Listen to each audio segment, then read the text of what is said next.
we visited Poisson. Maybe we should head over and have a look around.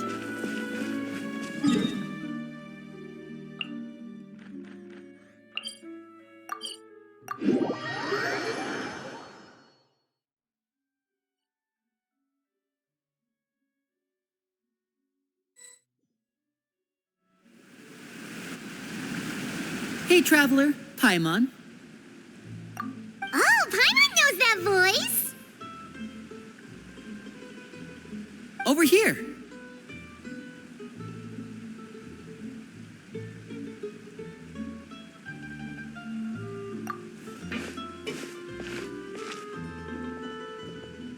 To borrow one of the more popular turns of phrase at the moment, this appears to be quite the fated reunion. Running into you two out of the blue like this has really made my day. I certainly wasn't expecting it. You can say that again. What brings you to Poisson? Wait, Paimon's got it! You must be here for one of your magic shows, right? Actually, we've run into a bit of trouble on the home front, so Father arranged for us to stay in Poisson for the time being. Oh, are Lynette and Fremine here too? Yep, along with most of the other members of the House of the Hearth. You may have noticed Poisson seems a bit more crowded than usual. So you're saying nearly the entire organization has moved to Poisson? Sounds like you've run into way more than just a bit of trouble. What's really going on? Well... Since the two of you are so curious, perhaps I can fill in the gaps. You scared Paimon half to death! Father, you're here. You know, on second thought, maybe we don't need to know. It's all probably super confidential House of the Heart stuff, right? We totally weren't trying to pry or anything. No need to be nervous. I could sense your genuine concern from your conversation just now. Of course, I can also understand your confusion. Sending so many Fatui here to Poisson, it's only natural that some might suspect an ulterior motive to be involved. I understand. I'm well aware you've had your fair share of confrontations with the Fatui in the past, and I can't exactly guarantee that we'll remain on good terms in the future. As for right now, however, I would say we have little reason to be at odds, wouldn't you agree? The House of the Hearth could stand to be more open with those who have worked so closely with us in the past. As for the issue at hand, well, it hardly relates to any ulterior motive. To be frank, it all stems from a certain rumor circulating around the House of the Hearth. It's an internal matter. What sort of rumor? A rumor that a certain phantom child is hiding away in the House of the Hearth. A phantom child? Ooh, just hearing the name is giving Paimon the creeps. A spirit that should have long ceased to exist is lurking in the shadows of the House of the Hearth. So I decided to bring the children to Poisson before continuing to investigate the situation. I expect I should be able to track down the spirit fairly quickly. After that, it's just a matter of resolving the situation, if you will. It shouldn't be much trouble at all. If you're curious, or if you still have some concerns, it might be advisable to stick around for a few days. I'm sure the children would be exceedingly pleased to welcome some visitors. Lenny, I'll leave you to entertain our guests. I have some matters to attend to. Of course, Father.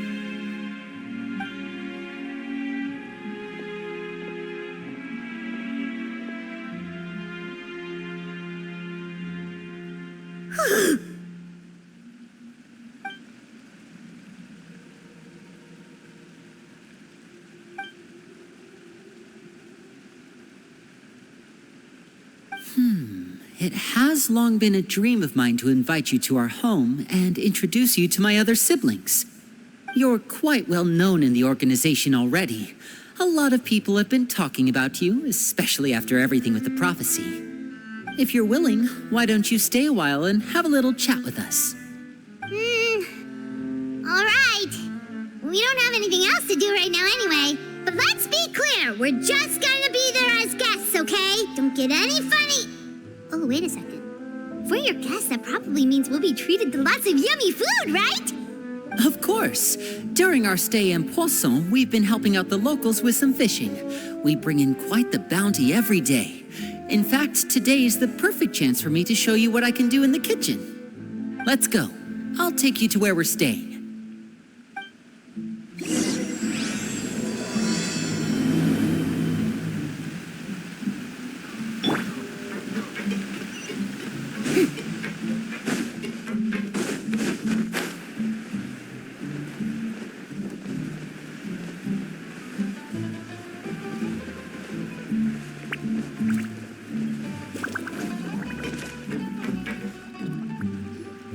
We rented this house from one of the locals to use as a temporary base.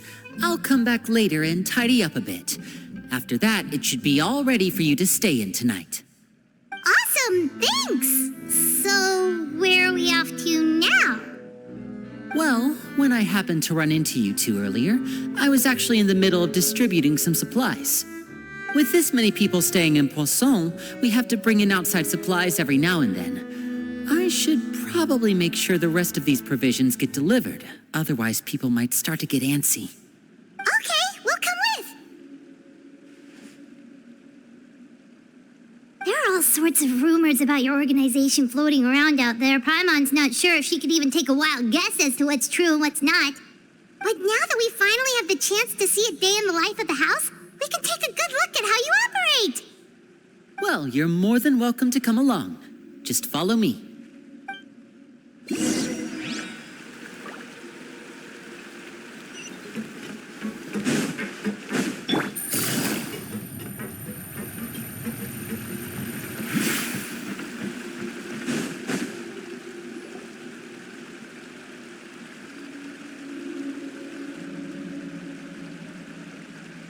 Linny, you're finally here. The supplies. I'm assuming you've... Brought them with me? Yep, here you go. Hello? Something caught your eye? It's the Traveler in Paimon! No way! Come here, everyone! Hurry! The Traveler and Paimon are here!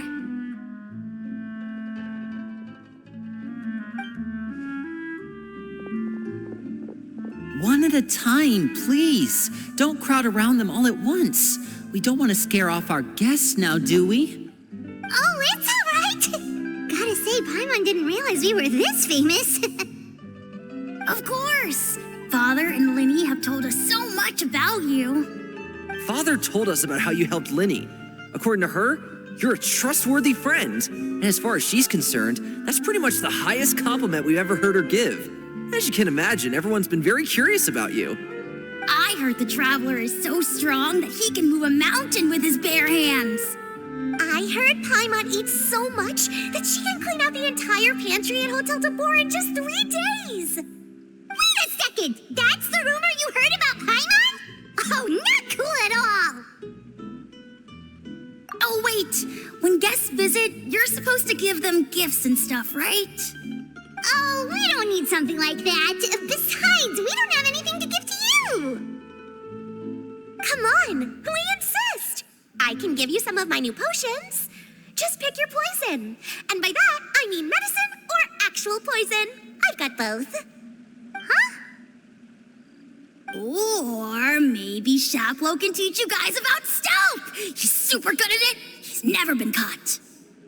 Ah, now that's not a bad idea. I know you usually prefer to fight head-on, but it never hurts to expand your bag of tricks, right? When it comes to eliminating your enemies, staying quiet can go a long way. Trust me, I would know. I was poisoned not too long ago, and I'm still dealing with the after effects. So I'm not quite as good as I was before, but I can still give you some pointers. Wait, when you said gifts, Paimon didn't think you meant poison and stealth tactics. But those are the best things we can give you. You don't like them? Ooh, how about this? Tell me the name of someone who really annoys you, and we'll teach him a lesson for you. All right, Fold, Selwar. I think that's enough suggestions for now. When it comes to being a good host, it's the thought that counts. You don't need a physical gift to make our guests happy. In fact, pestering them with suggestion after suggestion might make them more annoyed than anything. I would say your enthusiasm has certainly gotten across. Really? Awesome! It's been so long since we've had guests to play with. If there's anything you need, just let us know. Yeah, especially if it's poison or something. I've got all sorts of potions for that. Well, we'll talk to you all later. We've still got supplies to distribute. All right, see you later.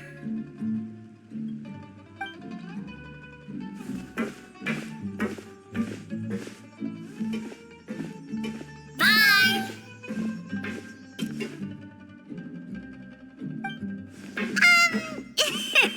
Lenny, about all that poison and stuff tactics talk just now. Scared you, did it? That kind of talk comes with being part of the House of the Hearth. When Foltz was really young, he strangled all of his family pets, just out of curiosity. He was labeled a dangerous problem child and was abandoned by his family. Elwar has an unnatural obsession with potions. Father has forbidden her from trying all the different concoctions she comes up with, but she still tries to test them in secret. You really have to keep an eye on that one. Chaplot is around my age. While I'm mainly responsible for collecting intelligence, he handles surveillance. He's very passionate about his work and has no reservations about taking on some very difficult missions. I know you two probably aren't used to that kind of talk, but I can promise you they only had the best of intentions. Things like stealth tactics and developing different poisons, they really mean a lot to them. They were just trying to share the best of what they could offer, that's all.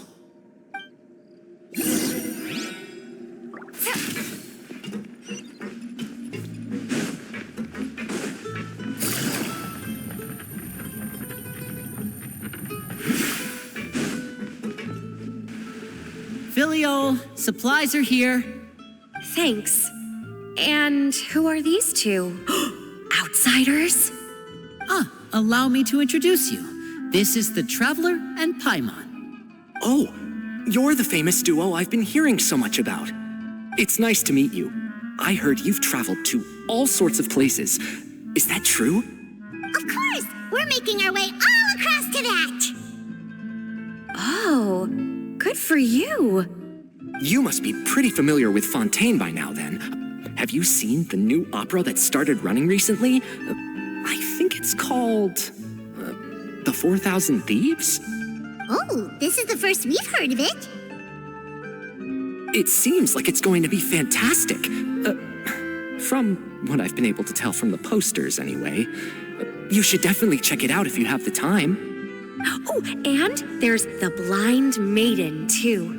That one is supposed to have audience interaction. Seems pretty interesting. After this mission is over, I think I'll go get a manicure. Oh, maybe I should dye my hair. Wonder how much it'll cost.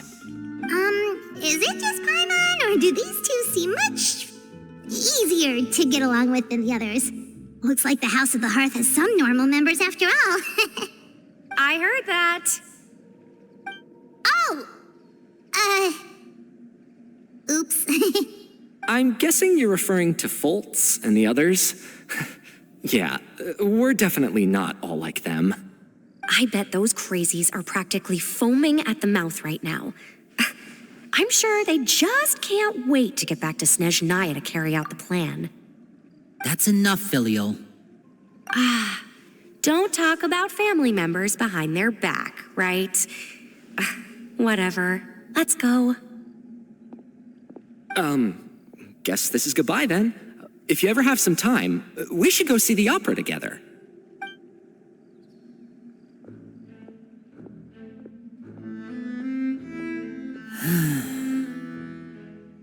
Well, that's it for the supplies. We should probably head back as well.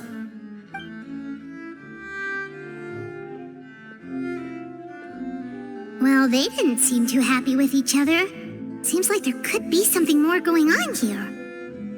You're right. We're only here as guests after all. Oh, Linny's getting super far ahead. Come on, let's catch up.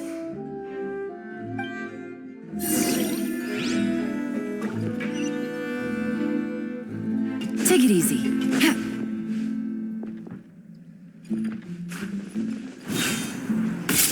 Take it easy.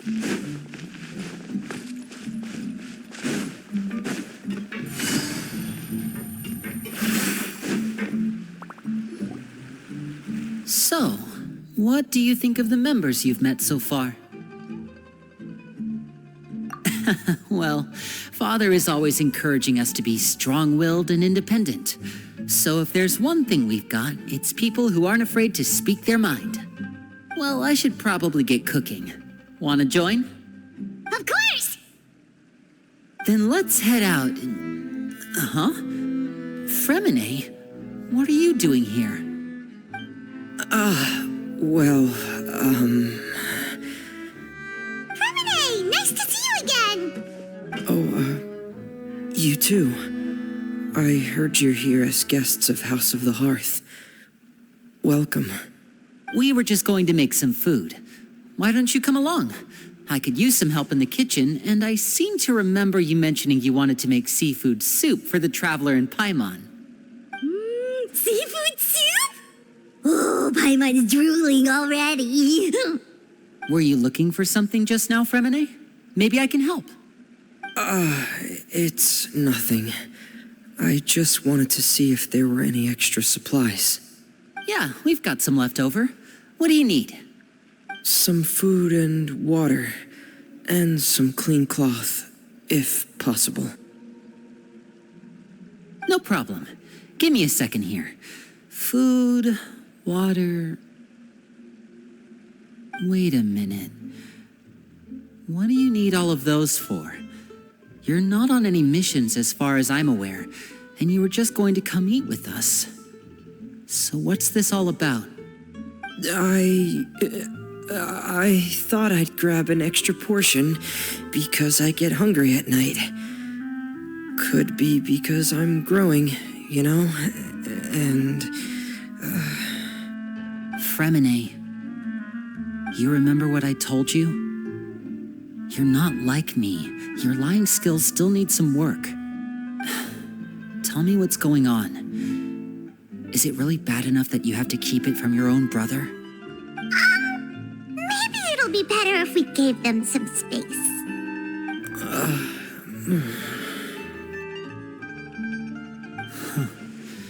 This is the first time I've seen that kind of look on your face.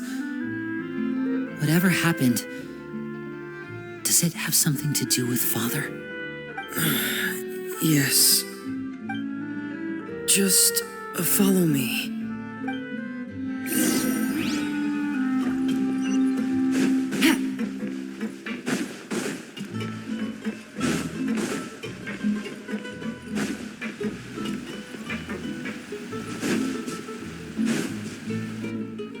You're back! Oh, and you've brought some friends with you this time. Hello, my name's Linny. I grew up in the House of the Hearth. And you are? Hi, Linny. I'm also a child of the House of the Hearth, just like you. You can call me Clairvy. Clairvy? It's nice to meet you. Does that name ring any bells, Linny? No, not at all. That's not a name we have on our roster, I'm sure of it. What I'm not sure of, though, is how she managed to sneak in. She must be the phantom child Father's been searching for. From the looks of it, I'm guessing you were the one that found her, Fremine. You, haven't told Father, have you? No, I haven't told anyone. I've just been keeping her hidden. For how long? About half a month now. So ever since we got to Poisson, then, do you have any idea what you're doing? I know what I'm doing.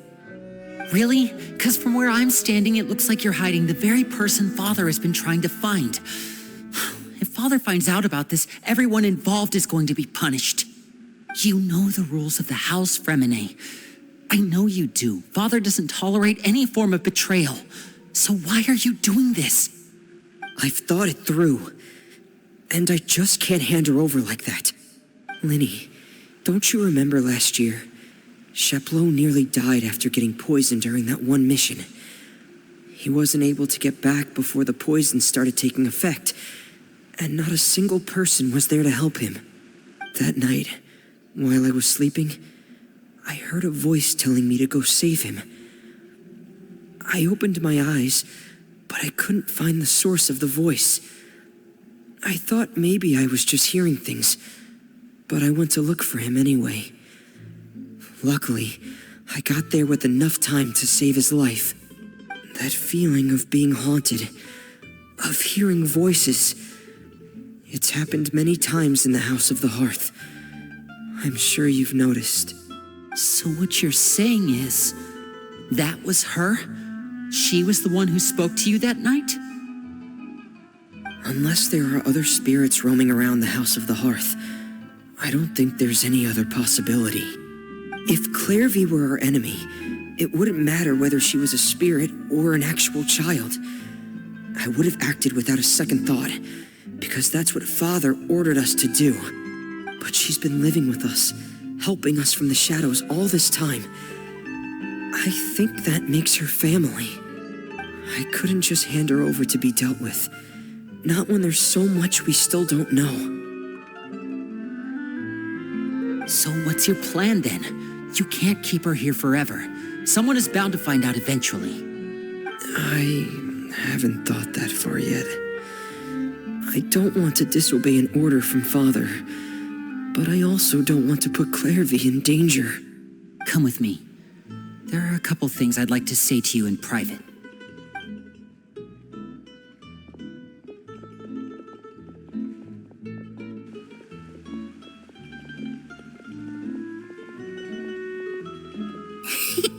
Those two sure care a lot about each other. Well, they got a funny way of showing it. From where Paimon was floating, it sure seemed like they were about to bite each other's heads off. No way. They have a really deep bond. I could tell right away, because I also have a friend like that. I just don't know how long that kind of bond can last. The darkness in the house runs deeper than you can imagine. No one can get out alive. I'm sorry, Linny. I really didn't mean to drag anyone else into this. Oh, really? You didn't mean to? 'Cause I, for one, wish you did. Huh? What do you mean? You know, when we were younger, you didn't call me Linny. You called me brother, just like Lynette. We grew up together, the three of us. We were all orphans, all rescued by Father. Of all the siblings in the House of the Hearth, I think our bond was the closest. Later on, when you started calling me Linny, I wasn't actually surprised. After all, Lynette and I are related by blood. We've had to depend on each other to survive long before we joined the house. Linny, The darkest and most difficult moments of my life happened before you and I had ever met. I'm sure that's true for you as well.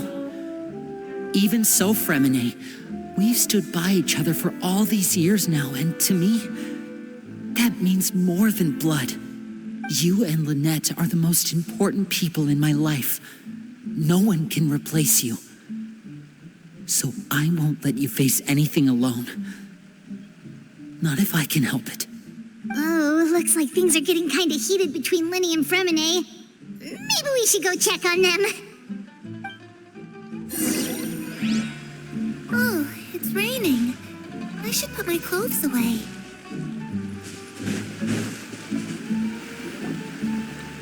Hey, you two! Hope we aren't interrupting anything.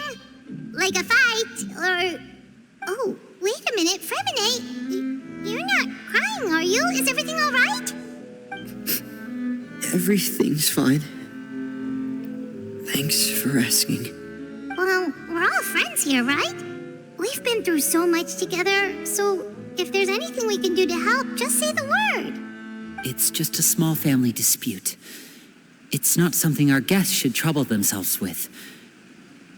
In fact, it might be better if your stay ended here. What are you getting at, Traveler? When guests are around, families are often on their best behavior. And any disputes are less likely to escalate. That's what you're trying to say, isn't it? I just... Thank you. I was really hoping to keep you out of it.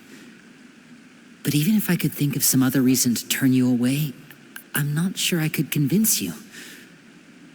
I know things could turn dangerous, so I promise you this. From now on, I'll protect you like my life depends on it. Me too. Well, back to the matter at hand then. If we don't plan on handing Clairvy over to Father, then our only other option is to solve the mystery of her identity before Father is able to track her down. That means finding out where she came from and what she's doing here. Then we can send her on her merry way and pretend like none of this ever happened. I've tried that already. And? And... nothing. I tried taking her somewhere really far away, but... after some time, she just reappeared. She even came with us all the way to Poisson. It seems like wherever the house is, she follows. I don't know much about spirits. Do you two have any ideas?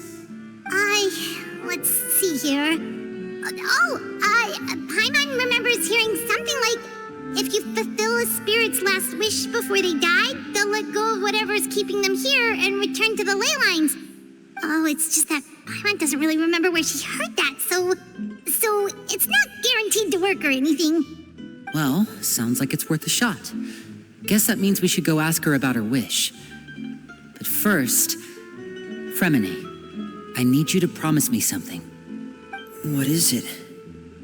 I need you to promise me that this will stay between the two of us. We're the masterminds behind this whole thing. No one else gets involved. Can you do that for me? Of course. I promise. All right. Then let's seal the promise just like when we were kids. Fist bump on 3. Ready? 1, 2, 3. I swear.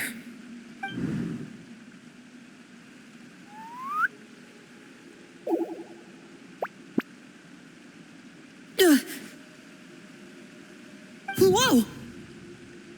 Lynette! But what a surprise! What brings you here, dear sister? And, when exactly did you get here?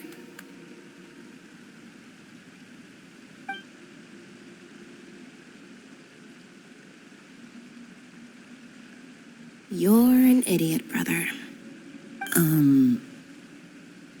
And you too, Fremine.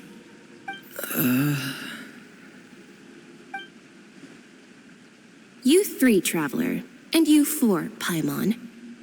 Wait, what did we do? I've seen Clairvy around the House of the Hearth before. I hadn't seen her in Poisson, so I figured she must not have come with us. But it turns out you were just hiding her. I heard you talking about your plan. Rather than steering clear of the situation, I'd rather fully join in.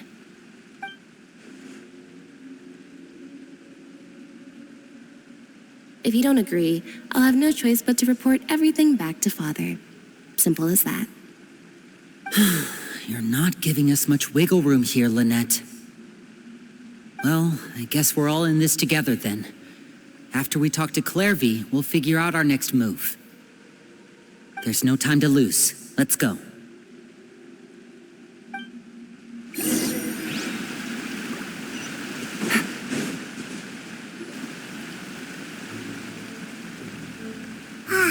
I'm full.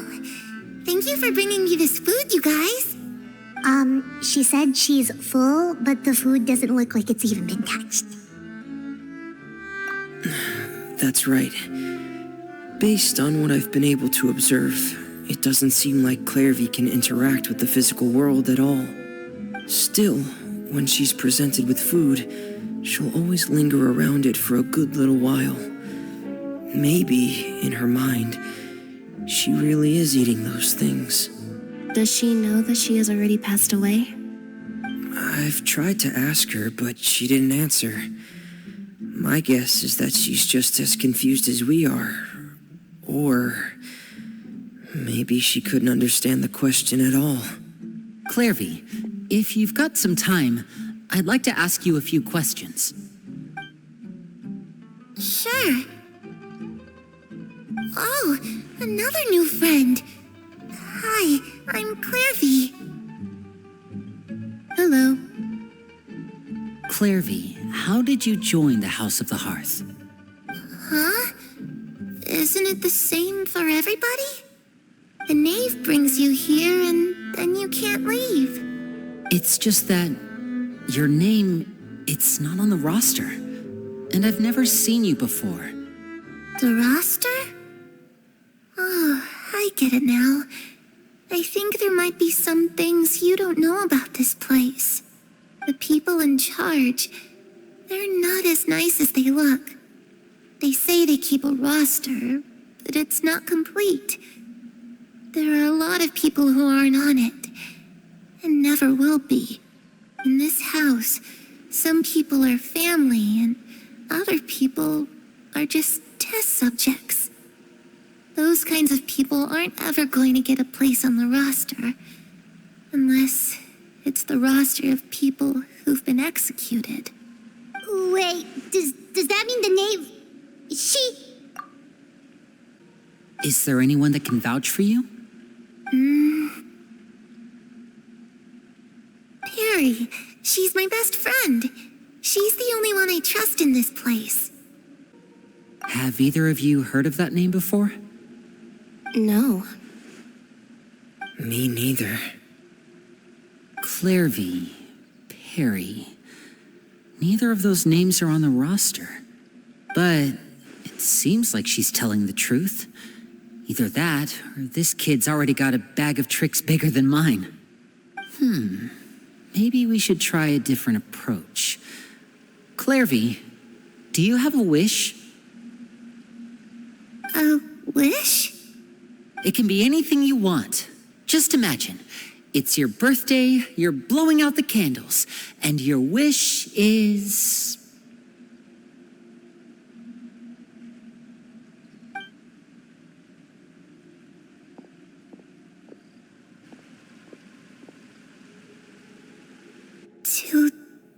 To go outside, where the sun can find me.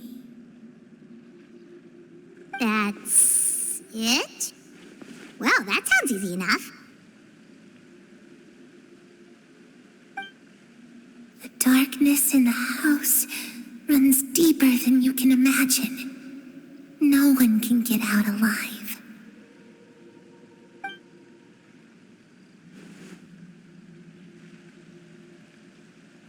Okay, time to divide and conquer. Listen up, I've got a plan. I'll try and find a way to use basic illusory magic to take Clairvy outside and bring her somewhere with sunlight. Lynette, try and find the list of executions that Clairvy was talking about and see if her name is on it. Fremine, you stay in Poisson. We can't be the only ones who've had run-ins with Clairvy. I need you to collect intel on everything she's said and done. Understood. I'll try my best. What about us? What should we do? I really appreciate your willingness to help, but this is a family matter. I don't want to drag you in too deep. It's too risky. Let me think. Since Father considers you to be guests, maybe you could stick by her side for a little while. You don't need to do anything except keep up some nice, casual conversation. Ah, Paimon gets it. You want us to distract her. I'll give you a magic bird. If Father suspects something, all you need to do is release it when she's not looking, and it'll alert me that something's wrong. Of course, that's only as a last resort. If Father doesn't seem to notice us, there's no need to make contact. We'll reconvene here tonight after all's said and done. If the worst-case scenario happens and we're discovered, just tell Father everything. We're not going to let our guests get punished for our own actions. That's where we draw the line. You too. Okay, this is where we part. Father should be at the beach nearby.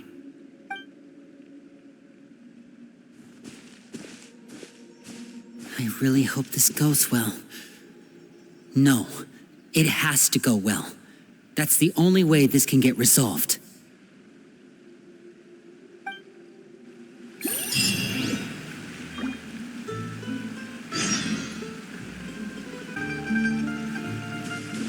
Clairvy, I'd like to take you somewhere. Is that okay with you? Sure. Where are we going?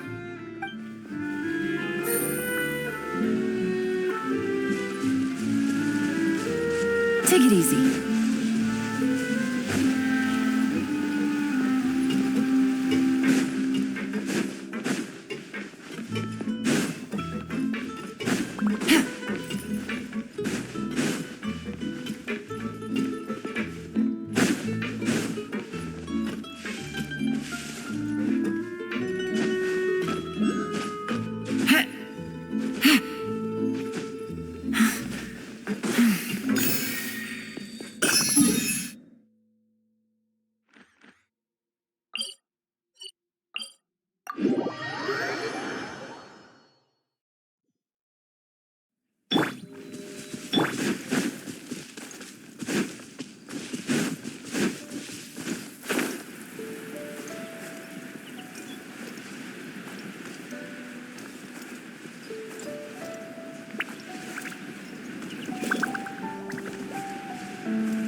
It's the knave and child.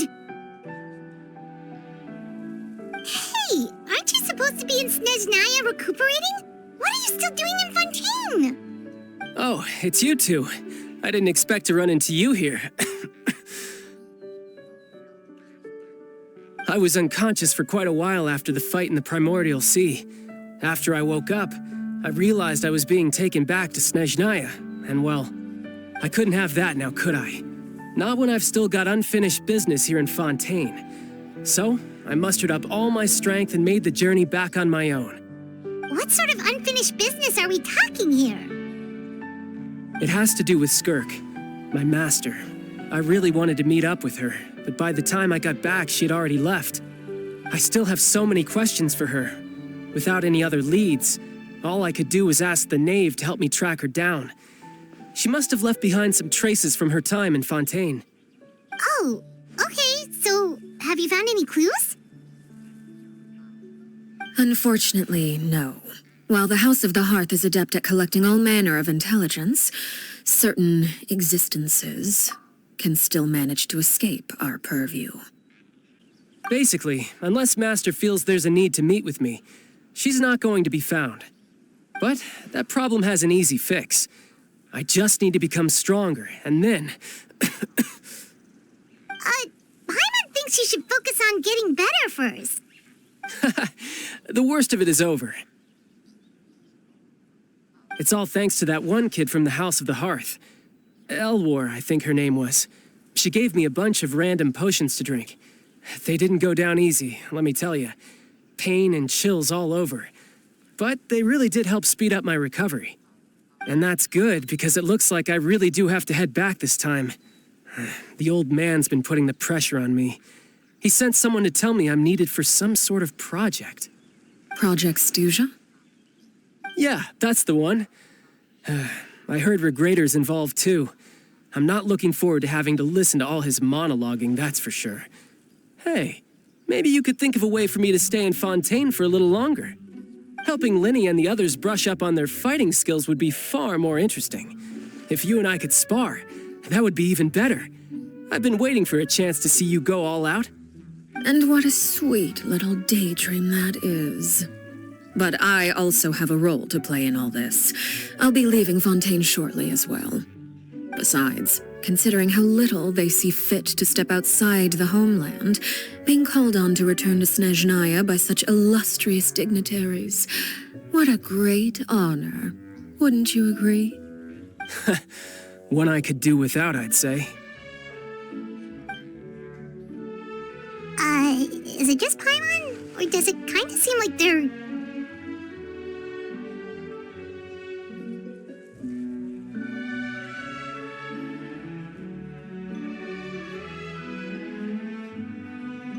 So, dear guests of the House of the Hearth, to what do I owe the visit?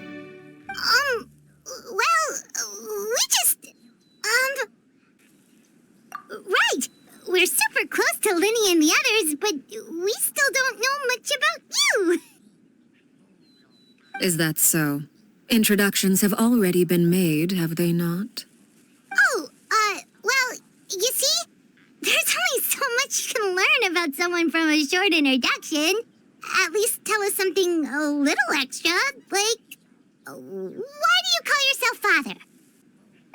Good question. I'd also like to know. The fact that you have to ask tells me our intelligence work has been quite successful. Telling you the answer to that question would only serve to undermine that success. And we can't have that, now can we? Spoken like a true diplomat. That was some expert sidestepping right there. Well, if there's nothing else, I think I'll take my leave. I still have a small matter to resolve at home. Wait, don't go!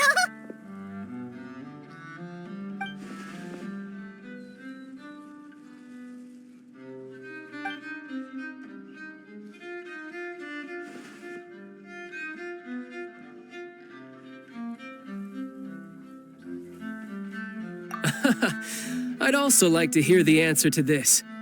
I've met some of the members of your organization, and they all seemed like really good kids. They actually reminded me of Tonya and Tusser. Which, by the way, if you ever betray them, I'm just letting you know, I won't let you off easy. And why would I betray them? Well, you've already betrayed the House of the Hearth once, haven't you? At least, that's what I heard.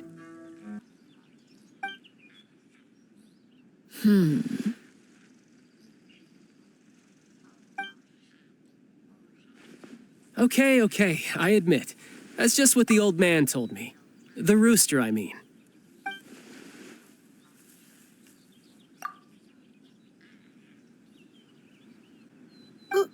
Wait, did you really do something bad to those kids? Never mind what I've done. I'm more curious as to what the mighty rooster had to say.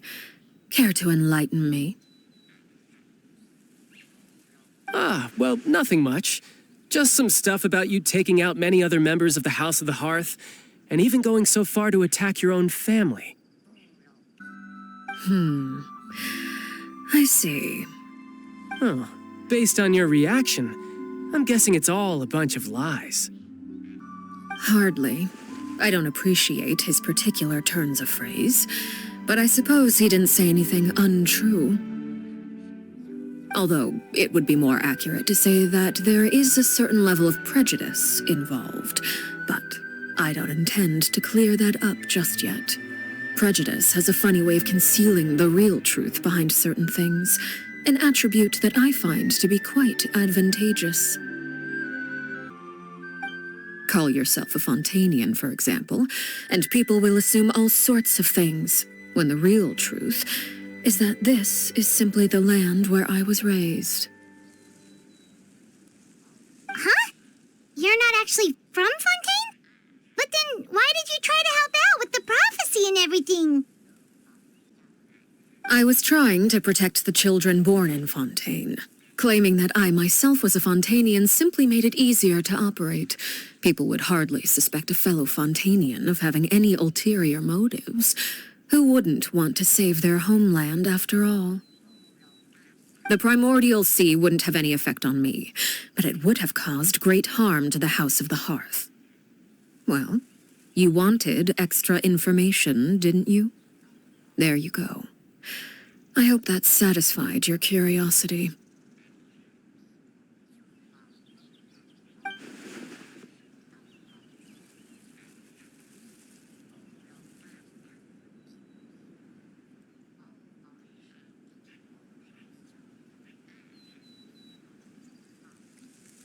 So, you stayed in Fontaine for the kids. I guess I was wrong to believe you'd betray them. Apologies. Looks like I was holding on to some prejudices myself. Good. Like I said, I like it when others have misconceptions of me.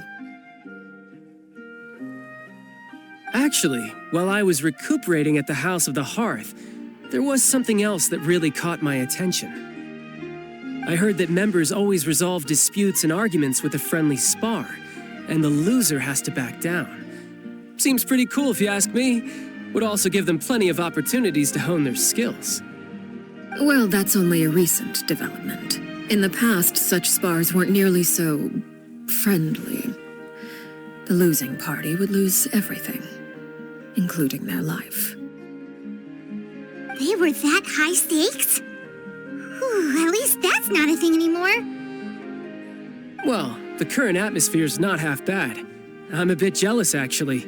You've got so many family members around you, and you even get to live with them. Having a lot of family around means dealing with a considerable amount of bickering and scheming. Once Tonya and Tusser enter their rebellious phase, I'm sure you'll understand. Just imagine. Tusser becomes obsessed with plucking out strands from the rooster's mustache, or Tonya decides to dye her hair 42 different colors. Okay. I get the picture.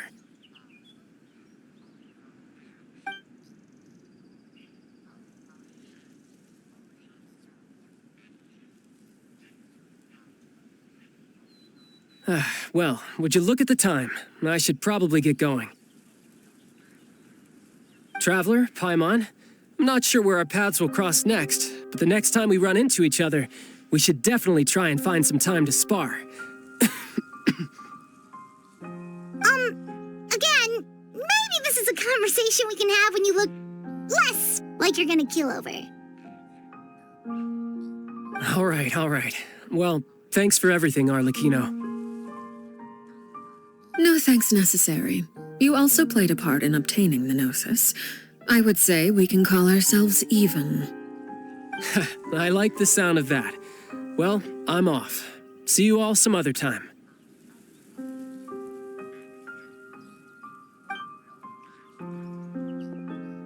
We should probably get going too.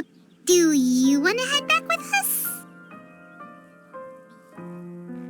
Oh? You want me to leave so soon?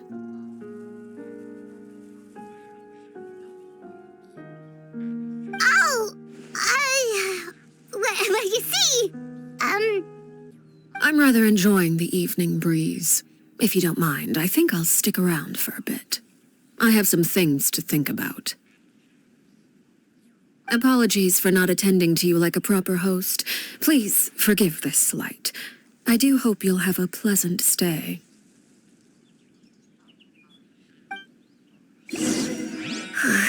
we managed to keep her distracted until nightfall. Good thing Child was there to keep the conversation going. You don't think she suspected anything, do you? Oh, I wonder if Liddy ran into any issues. Let's hurry back and see how everything went.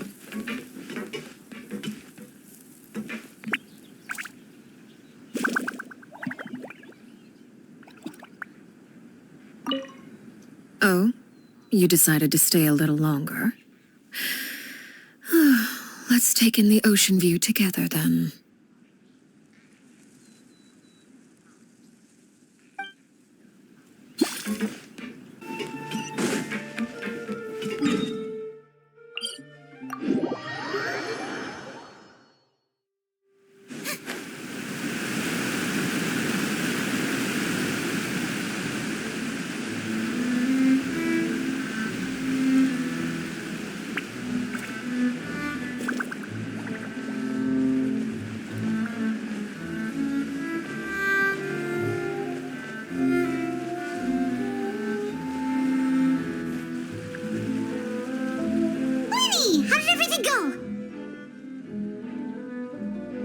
Well, long story short, we ran into a small issue.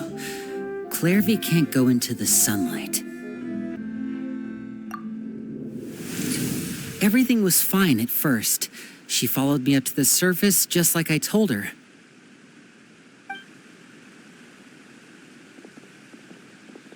But as I led her out of the shadows and into the sunlight, she vanished. I turned around and there she was, standing at the edge of the shadows, silently watching me. Huh. Maybe she's afraid of sunlight, or...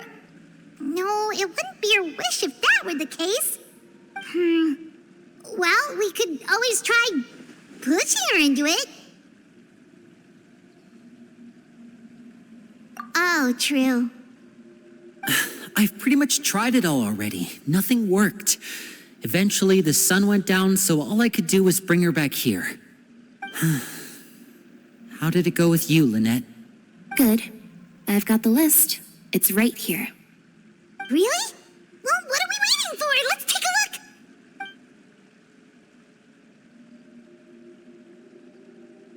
Oh, that's a lot of pages. Oh, it's gonna take forever to get through it all. We can each take a section. Here. La Pouillade, L'Endroit, Chambel, Horaire.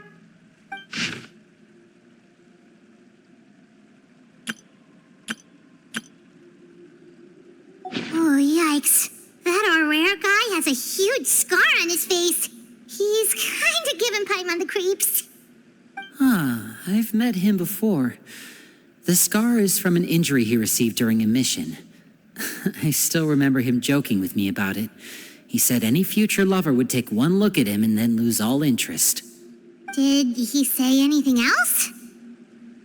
Well, I asked if there was someone he was interested in. He said no, and that's where our conversation ended. It was only later that I learned he really did have someone he liked. He risked everything to escape so he could be with her, but it didn't work. One day, Father asked to see him, and, well, I never saw him again after that. Wait, so that means the knave, she... It may seem cruel, but it's just one of the rules of the house. Betrayal is not to be taken lightly.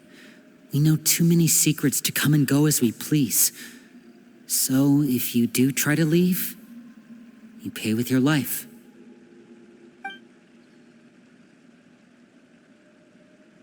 Her name's not here, huh? Well, that's not too surprising.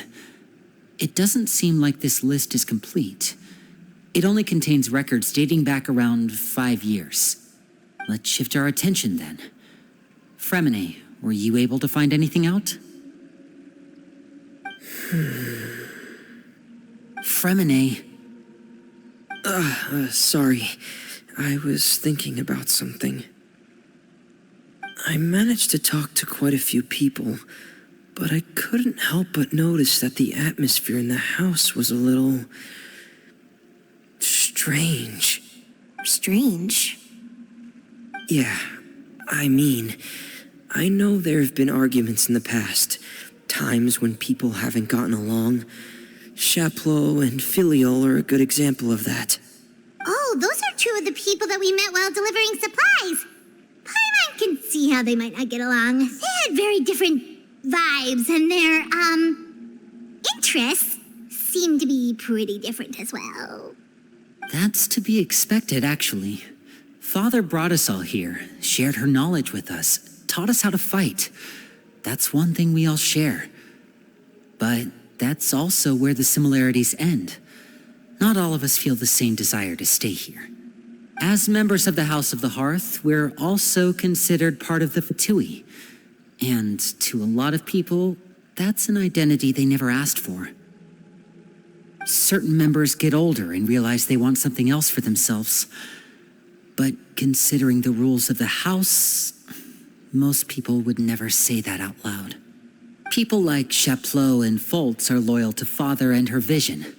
They're proud to be part of the Fatui. Filiol and Nantoy, on the other hand, well, they aren't quite as enthusiastic. These kinds of conflicts have always been there. It's not like Father is in the dark about any of this. Well, that's true. But it just feels like things have gotten worse lately. Filial and the others, it seemed like they were meeting in secret to talk about something. I can't say for sure, but I think they've met Clairvy. You think she's been inciting them to act out? No, not exactly. But I wouldn't be surprised if she said something to them about the darkness in the house and how deep it runs. She's told me about it before. Experiments being run on children. People being used as pawns on the battlefield without so much as the strength to survive. And they just believed all that? Without any evidence? Clairvy's words probably gave them the excuse they were looking for.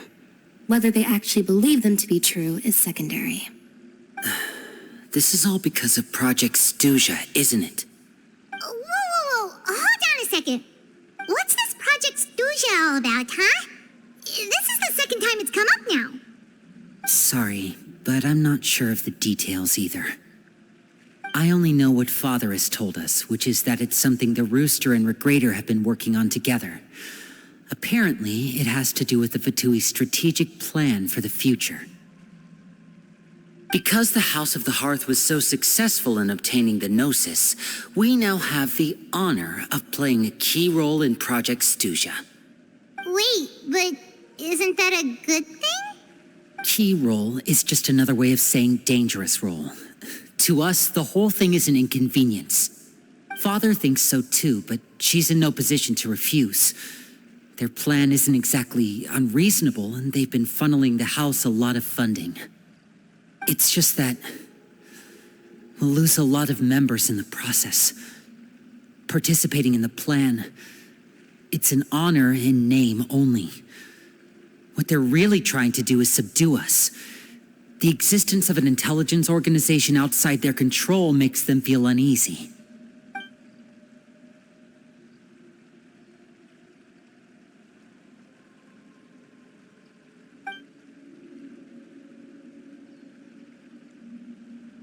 Okay, super complicated top secret Fatui business aside, what does all of this have to do with the conflicts you were talking about earlier? Paimon doesn't get the connection. External pressure has a way of exacerbating internal strife. You can't overlook the power of fear either. People are afraid of dying, and that fear is often the impetus for a lot of stupid decisions. I thought resolving the Clairvy situation would make everything go back to normal, but it looks like things are more complicated than I thought. If we leave Filial and the others to their own devices, sooner or later, Father will be forced to take action. We can only focus on one situation at a time, brother. You're right. Even if we confront Filial and the others, it won't do any good. It might even make matters worse. We should focus on Clairvy for now. Well, it's getting late. We should head back and get some rest. We'll try again first thing tomorrow. Lynette, you stick with me this time. Fremine, keep a close eye on Filial and the others. Make sure they don't do anything they'll regret. Good work today, everyone.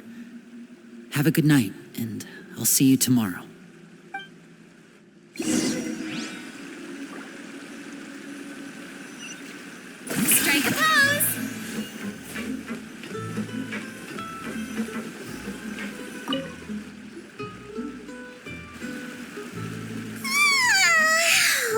I'm always looking forward to an early night, but she can't sleep at all.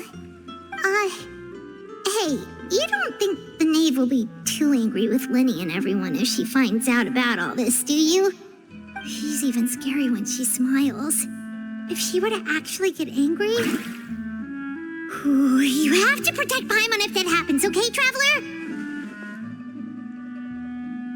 Oh, well, in that case, we should just plan on running away. We'll grab Lenny and the others and we can make a break for it as fast as we can. Look! Look over there! Quick, let's catch up with her before anyone sees.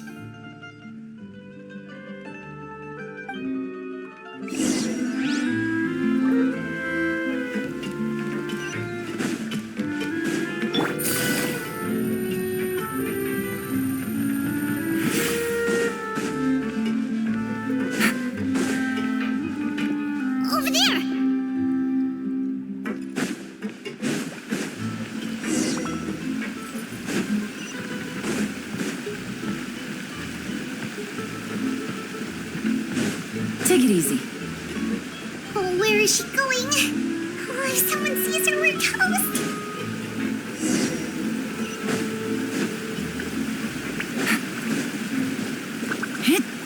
Yeah.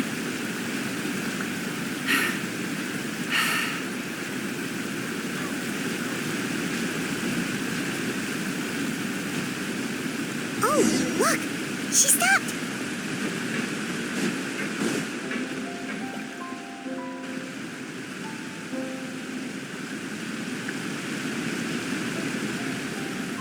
Clairvy! Shh!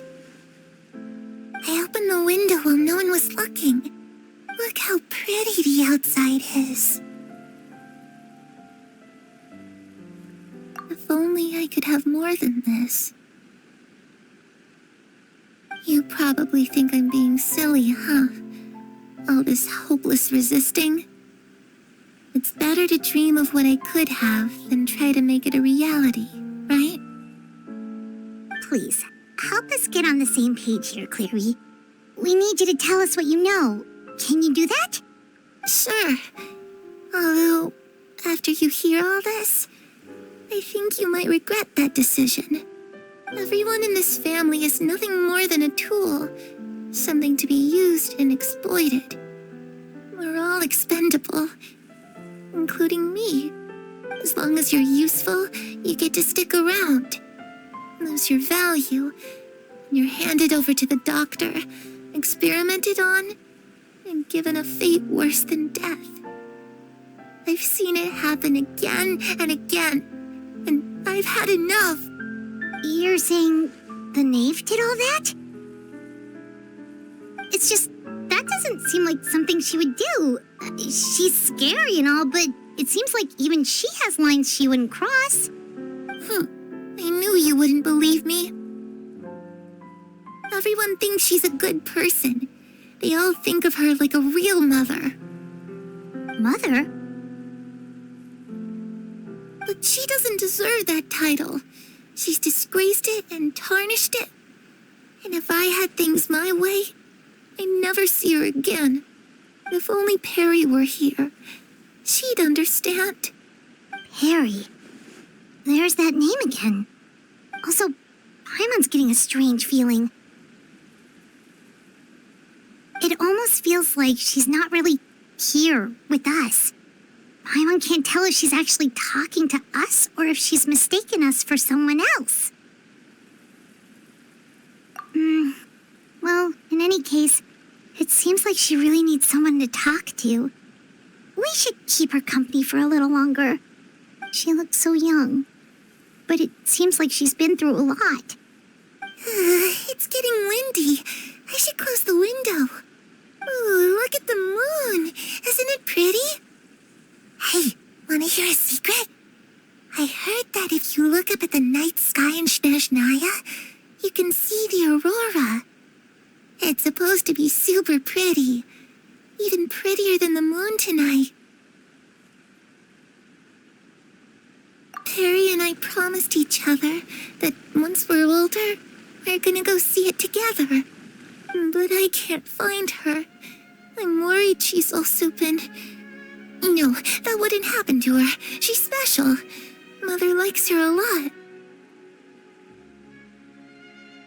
I should really go talk to Mother, but we just fought.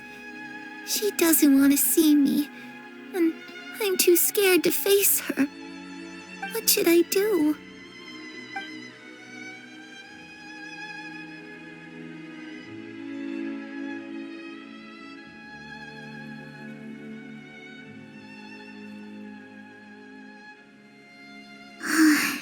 Paimon really doesn't understand what's going on with her. Well, let's head back. We've got an early morning tomorrow.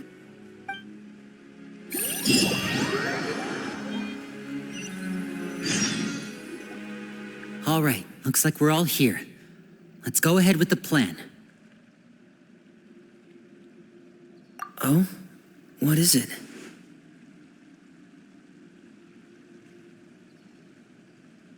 What makes you ask that? Well, we kind of ran into Clairview last night, and that's what she told us. We met the doctor back in Sumeru, he's super dangerous. And he's done all sorts of bad things. It's possible that Father and the doctor have had certain dealings, but I don't think Father would work with him. We're not really on the same side, so there's not a lot of trust between them. That doesn't exactly set the stage for a successful partnership. I did hear, though, that when Father first became a Harbinger, the doctor offered to work with the House of the Hearth. Father rejected most of his proposals, except for one. It had to do with some sort of secret experiment. Secret experiment? Could that be what Clairvy was talking about? I don't think so. I don't know any details about the experiment itself, but I do know it's an entirely independent operation. The doctor only proposed a direction for the research. That was the extent of his involvement. I still don't think that counts as working together. The details of the experiment are confidential, but complete records are kept on all participants.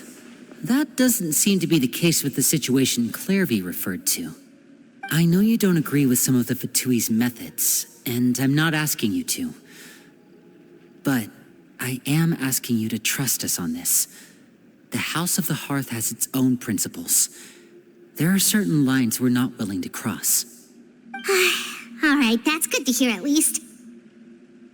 Clairvy seems to think the knave and the doctor worked together to do something horrible. If that turned out to be true, Paimon doesn't know how he would even face you guys. It's just that it doesn't seem like Clairvy is lying either. The easiest thing to do would be just ask the knave directly, but Paimon doesn't think she'd tell us. Father didn't come back last night. She's probably still near the shore. We'll be counting on you to distract her. Lynette, you're with me. Fremine, you know what to do. Be on your guard, everyone. All right, let's get to it.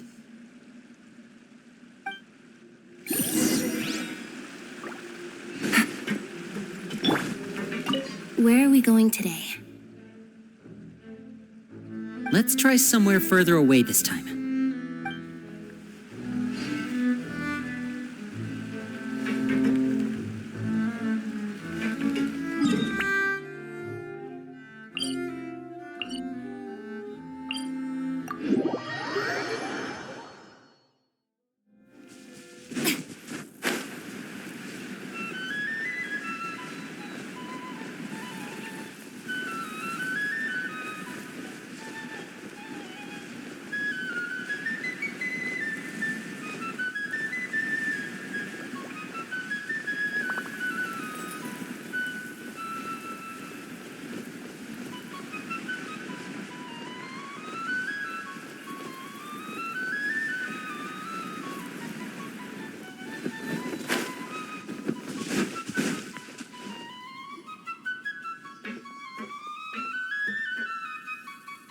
It's you two again.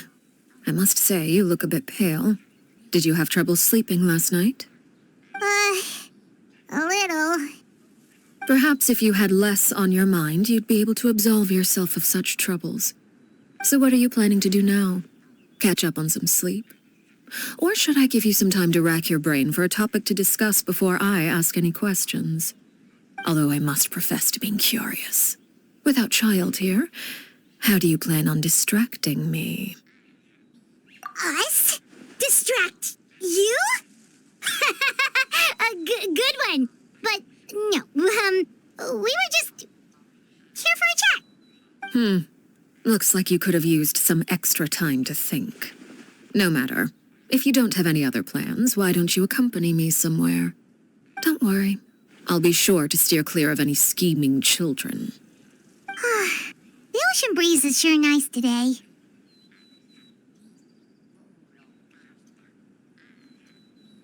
Children always think they can hide things from the grown-ups.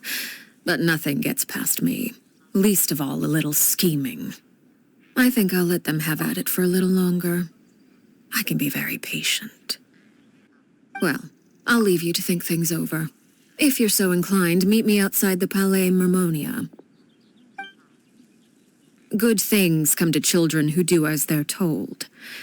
So I do hope you decide to tag along, if only for your friends' sakes. What should we do? She clearly knows about everything we've been doing, and Paimon doesn't think it'd be a stretch to say she was threatening us just now.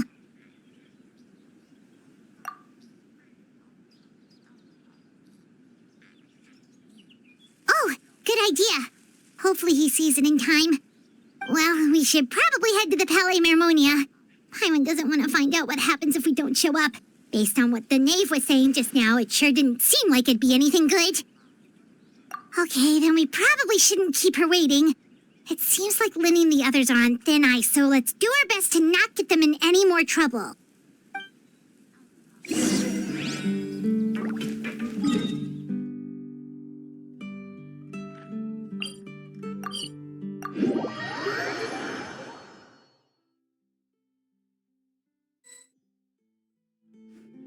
Seeing as we still have some time before my meeting, we might as well enjoy some pleasant conversation while we wait. I'm glad to see you get along with my children. Being surrounded by good companions is necessary for a child's development. You're not planning on doing anything to them, are you? I assume you're referring to Lenny, Lynette, and Fremine. Although, there's that situation with Filial and Nentoy as well. It appears quite a few people have been acting out lately. No matter. I'm not one to discriminate. All those who betray the house meet the same fate. There are no exceptions. Does that mean you're going to kill them? Oh, are you here to beg for their lives? I'm sorry to disappoint, but the rules of the house change for no one. In my organization, everyone is responsible for their own actions. But don't you care about them at all? They really respect you. They even call you father. You must feel something for them. Any organization in which feelings come before principles is one destined for ruin. The House of the Hearth is hardly an exception. You could say our principles are more stringent than most. Perhaps I can offer you this consolation at least. As our guests, you two will not be held accountable along with them.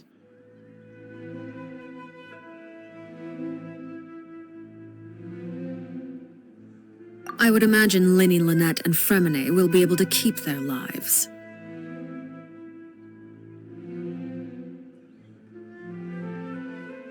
As for Filial, Nentoy, and the others, I'm afraid there's little I can do.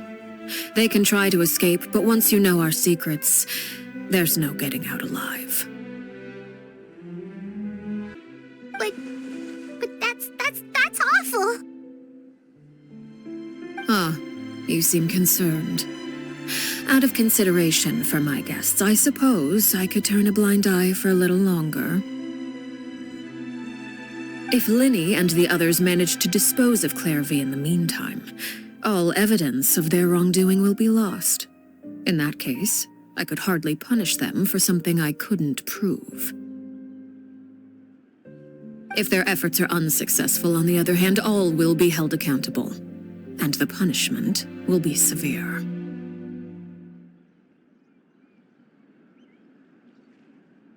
Of course. Oh, and here, I believe this belongs to you. Do try and keep better track of it next time. It takes a considerable amount of time to train a bird like this. It would be such a pity if you were to lose it. Permanently.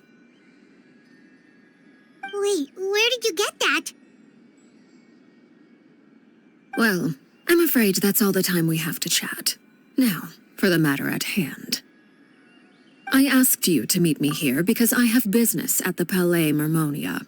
It has nothing to do with you, but I think it would be prudent for you to stick by my side for the time being. There will always be time later to run off and tell Linny what you've learned. Well, time to go. Looks like we wrapped things up just in time.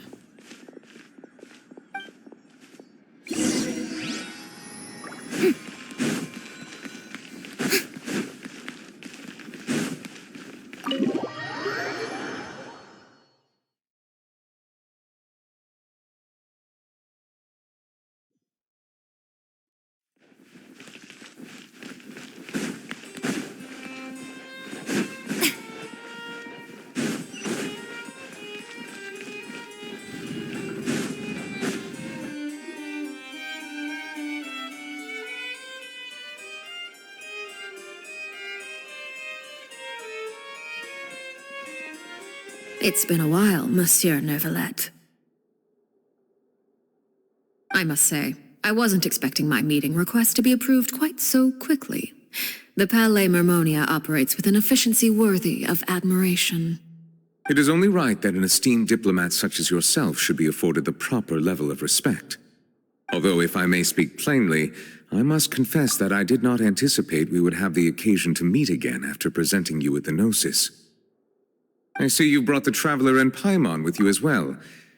If I may inquire as to the purpose of your visit. I'll be departing Fontaine shortly. There is, however, an outstanding matter that I would like to see resolved before I go. It requires a rather lengthy explanation, I'm afraid. So I took the liberty of explaining everything in this proposal. Please review it at your leisure, Monsieur Neuvillette.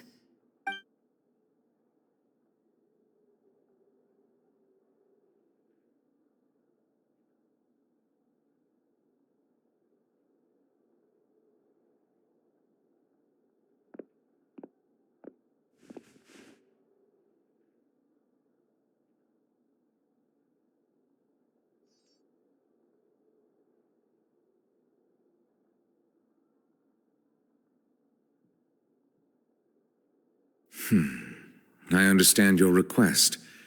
However, at the risk of causing offense, I must admit that I fail to see why you would wish for such a thing. I heard you have a certain fondness for water tasting, Monsieur Neuvillette, so allow me to use water as an analogy.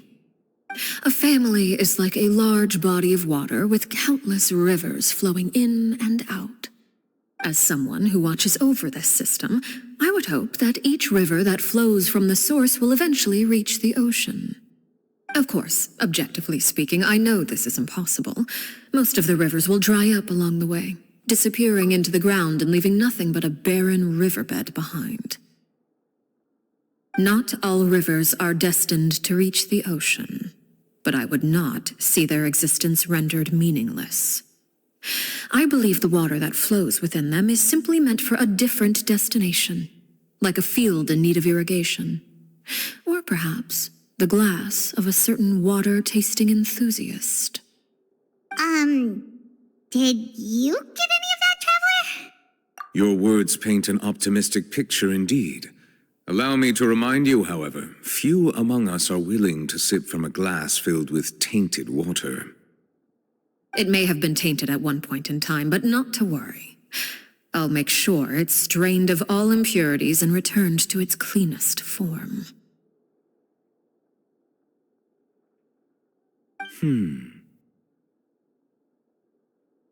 I seem to recall there being a transactional aspect to your proposal. Perhaps you could expound on that? If you accept my proposal, Monsieur Neuvillette, I will gradually withdraw my forces from Fontaine. And, unless absolutely necessary, I will no longer carry out any special missions within Fontaine. I presume I can take your words to mean that, in the future, cases similar to the Tartuffe assassination will cease to cross my desk? Tartuffe? Ah, that thief who embezzled funds from all those charities, you mean? My deepest condolences to his family, but without any evidence, I cannot imagine how the House of the Hearth might have been involved in his passing. Of course, if you accept my proposal, Monsieur Neuvillette, I'm sure certain measures could be taken to reduce the frequency of such troubles. You choose your words carefully indeed. In that case, I am inclined to accept your proposal. My thanks for your generosity, Monsieur Neuvillette. Well, with that settled, we should be going now. I took the liberty of bringing along 2 bottles of spring water from Snezhnaya for you to enjoy. I do hope I get the chance to hear your impressions. Perhaps at our next meeting, yes? Indeed. I trust you would not overlook your commitment in the meantime. All right, Traveler Paimon. Time to go.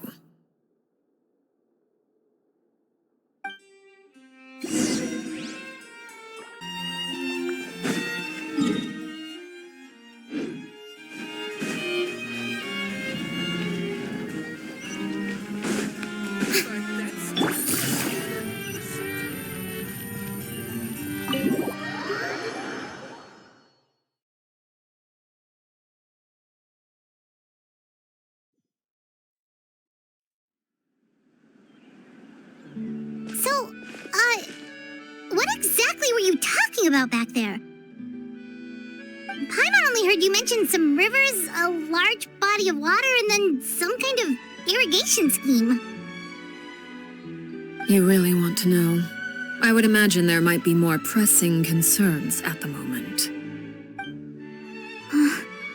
Winnie, Paimon really hopes everything's going okay.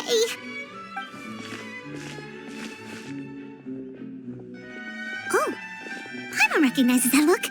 You've got your thinking cap on, don't you, Traveler?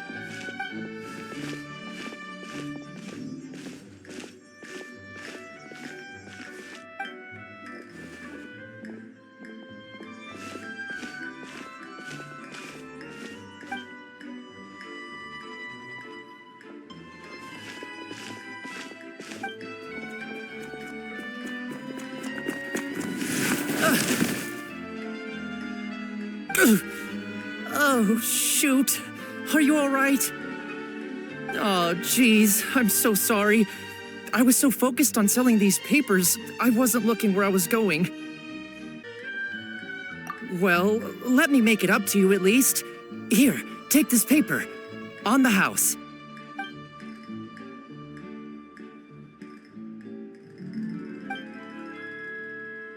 Oh, you don't have to give us anything. Please, I want to. It's not like I'm short on supply. All the extras will be useless come tomorrow anyway. It's my fault, really. I was just trying to bring home some extra mora for the family, but I bit off more than I can chew. I haven't had many takers today, so I'm still swimming in papers. What's going on here? Nothing much. I just ran into your friend here on accident. I should probably get going, actually, so... Hold on. Of course, I'm happy to compensate you with mora, it's just...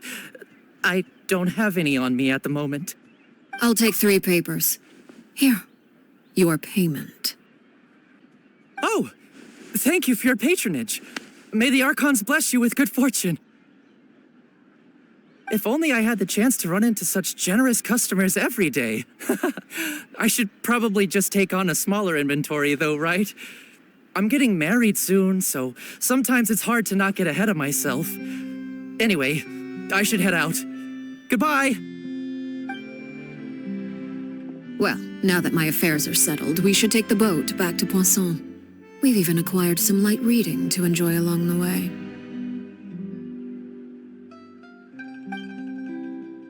Actually, why don't we stick around for a little longer?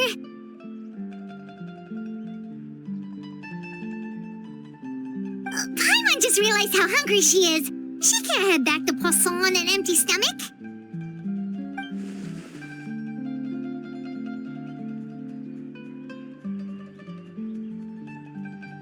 It appears you two are under the impression that delaying our return will somehow alter the situation in your favor.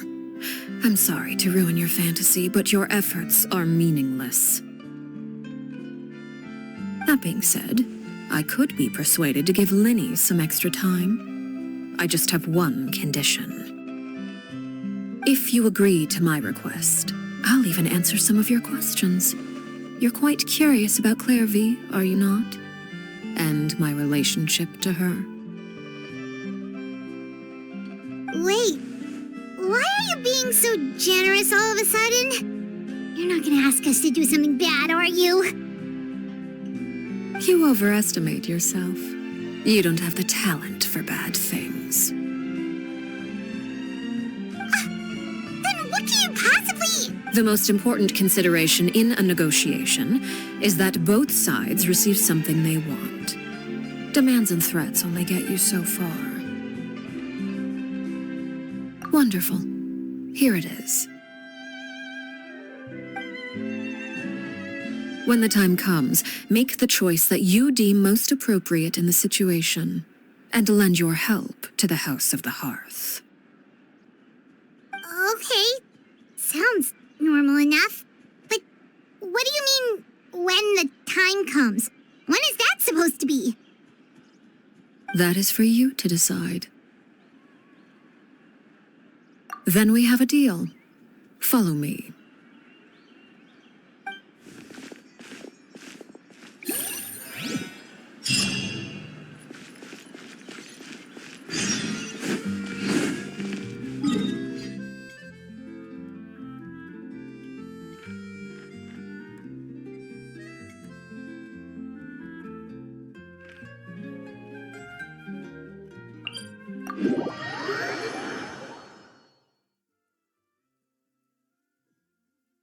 It's raining again? This isn't good. If the rain washes away the...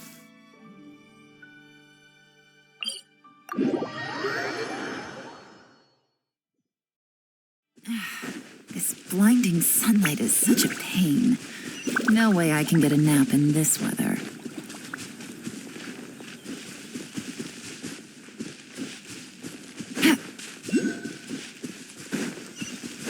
Take it easy.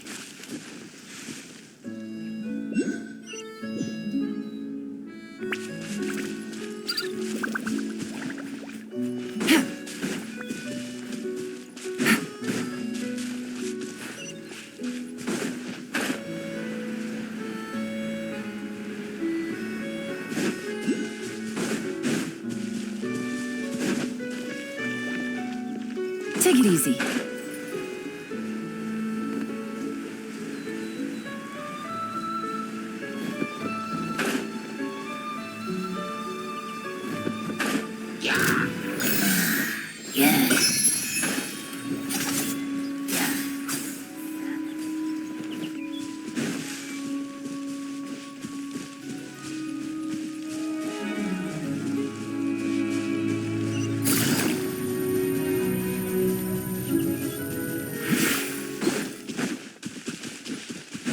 Take it easy.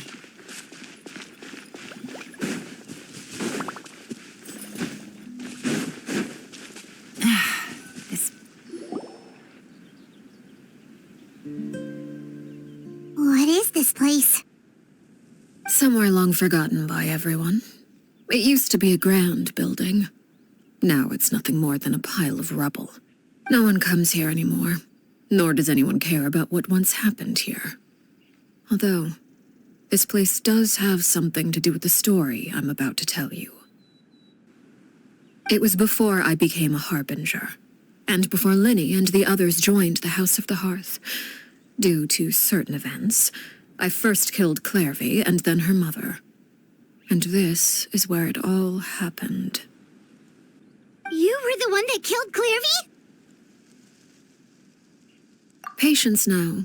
Allow me to explain Clairvy's side of the story first. I'll start from the beginning. Clairvy was 6 years old when she was brought by her mother, Crucibina, to live in the House of the Hearth. From the outside, it seemed like a fairy tale. A thriving family made up of kind adults and friendly children.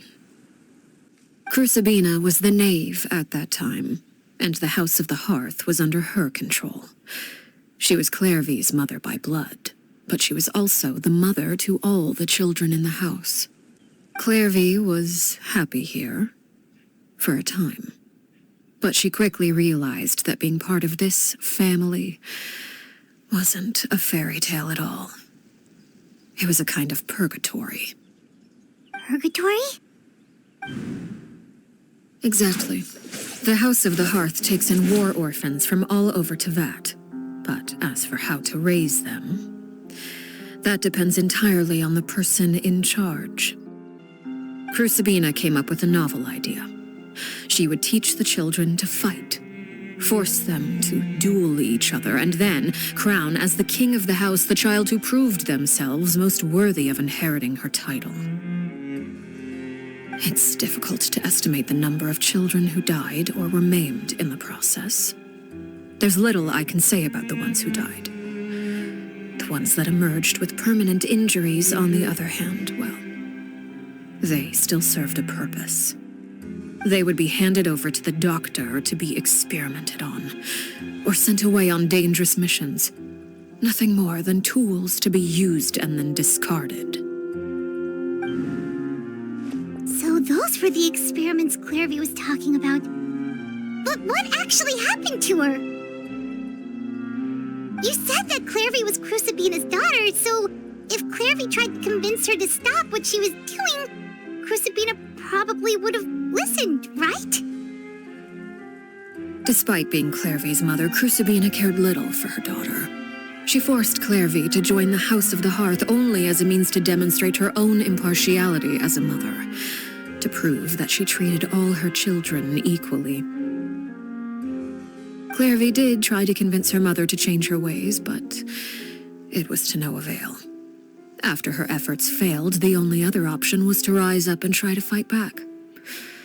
Unfortunately, the other children had already been thoroughly indoctrinated into the illusion of happiness Crucibina had created. Of course, there was one exception. Someone Clairvy's age who knew the truth about the House of the Hearth. Her name was Peruere. Wait, the friend that Clairvy mentioned? Friend, huh? I suppose we can call her that for now. Clairvy was a cheerful and passionate person with a tenacious spirit. Peruere, on the other hand, was rather cold-blooded. Her cold-blooded nature allowed her to see through Crucibina's facade. Yet, it was also this cold-bloodedness that prevented her from acting against it. At least at first.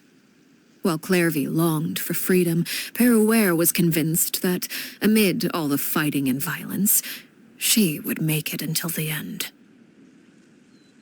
Despite their differences, the two became fast friends, united by their knowledge of the truth. Clairvy told Peruere that she hoped to create a real family, where no one would be killed or sacrificed. There may have been a certain naivete to her ideas, but Clairvy proved her determination many times over. She tried countless times to run away, ask for help, or expose the truth. But her efforts only earned her beating after beating. The only thing that kept her going was her strength of will. Even with her body racked with pain, she would still stand on her tiptoes and open the window at night. She and Peruere would look out at the moon together, a fierce longing for freedom shining in her eyes. But one day that light simply vanished. Oh no. What happened? Her hopelessness resulted from a culmination of things. 10 years had passed. 10 years worth of failure after failure. She and Peruere weren't children anymore, but finding any chance to escape still seemed as hopeless as ever. It was during this time that Peruere suggested a new plan. If escaping was out of the question, why not take down the very person sitting on top of this throne of lies? Mother herself. Clairvy rejected that proposal. She claimed that, as a famous harbinger, Crucibina possessed an unimaginable amount of power. Trying to kill her would have an incredibly low chance of success. Clairvy never gave another reason, but Peruere could see it written all over her face. Clairvy still thought of Crucibina as her mother. Killing her own flesh and blood was a line she couldn't bring herself to cross. If she couldn't escape and fight back, then only one option remained. Precisely. Death was the only way that she felt she could be free. It happened during a duel. When she arrived at the dueling ring that day, her partner turned out to be none other than Peruere, the very person that had stood by her side all those years. It was a fierce battle. But ultimately, Clairvy decided to let Peruere end her life. From that moment on, Peruere's journey was one written in flames. When the rain finally came and washed it all away, there she stood, the sole victor in Mother's endless game of slaughter, a trail of corpses strewn across her path to success. It was the very result she had predicted 10 years prior.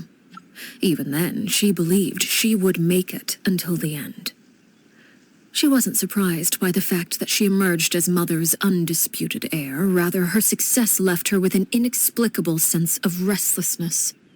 She was unsettled, and there was only one thing that could quell that sensation. Perhaps you two would like to take a guess as to what it was? Crucibina, you mean? But Correct. This is the place where Peruware killed her best friend. A mere year later, this is also the place where she fought tooth and nail to kill the mother they shared.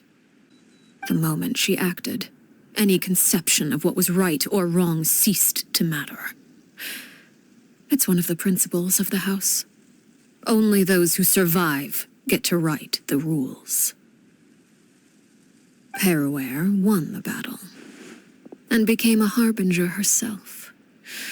After which Her Majesty, the Tsaritsa, bestowed upon her a new name. Arlecchino. So the Perry Clairvy was talking about, it was you all along. You're Peruware. Arlecchino is just a name you got later. I left that name behind long ago. I must say, hearing it now does bring back memories. After I defeated Crucibina, the moniker of Mother died with her. I chose to forego the title she called herself and even chose to give up my own name. I rebuilt the House of the Hearth under a new identity. Not only as Arlecchino, but as father. And that is where the story ends. Any more questions?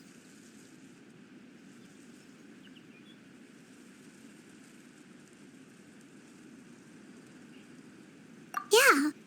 Based on what you just told us, Clairvy wasn't a little kid when she was killed. So the Clairvy we met, was she really a spirit at all? I suppose you could call her an illusion born of flame. Her existence is like ashes to a fire. Something left over in the wake of blaze and ruin. You see, a certain power runs through my veins. It's not unlike a curse. My flames leave behind shadows of anything they consume. Of course, the chances of those shadows morphing into a sentient entity are exceedingly slim. Clairvy is a very special case. Clairvy died when she was 16 years old, but what emerged from the flames was her 6-year-old self. Her appearance wasn't the only thing affected. Most of her memories were lost to the blaze. Memory is a mysterious thing indeed. Losing a portion of your memories will alter your sense of self. Lose 10 years' worth, however, and it would be like living in the past. Like returning to a version of yourself that never grew up. No wonder Paimon got such a weird feeling when we were talking to her. Perhaps I should put it this way. Clairvy is someone trapped in time. It may seem like she exists with us in the present, but she truly lives in the confines of her own past. So if all of that is true, then you must have known about Clairvy for a long time. Indeed. She's a rather volatile and unstable entity. Sometimes she would look after the children. She's even saved some of their lives. But other times, she would hide from me and become obsessed with revealing the truth about the house to anyone who will listen. Shadows don't have the capacity to learn or grow. Any new information they encounter is quickly forgotten over time. Your attempts to expose Clairvy to sunlight. They failed, yes. The reason is actually quite simple. In Clairvy's mind, the house is impossible to escape, and it is this very perception that traps her there. But no matter. All I have to do is kill her again, and all will be resolved. I don't anticipate so much as a single speck of ash will be left behind this time. Wait! Paimon can understand why you might want her gun, but isn't there another way? So what if she's trapped in her 6-year-old self? She's still your friend! At least talk to her first! It's too late for that. She broke the rules, and now she must be punished. That goes for Filial and Nantoy as well. She's had quite the effect on them. I hope you understand the difference between Crucibina and myself lies in our formulation of the rules, not our policy for enforcing them. Upholding the rules without question is a trait we both share, because that is how a household should be run. Is this really what you want to do? Whatever could you mean? Don't you want to say a proper goodbye at least?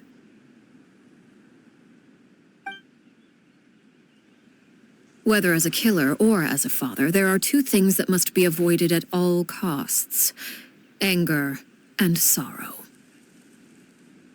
Anger makes you impulsive. Sorrow causes you to waver. Well, it appears it's about time to proceed. Before we arrived, I told some of my well-behaved children to bring our troublemakers here by nightfall. I do believe I've kept my end of the deal. I gave your friends quite a bit more time. As for what happens now, we'll just have to wait and see.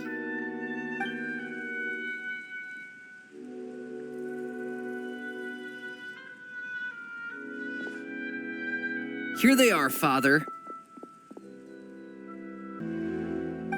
You gonna execute him? Seeing something like that would actually be a first for me. Lenny! I'm sorry. I heard about how you helped buy us more time. But I still failed. I couldn't find a way to fulfill her wish. Huh?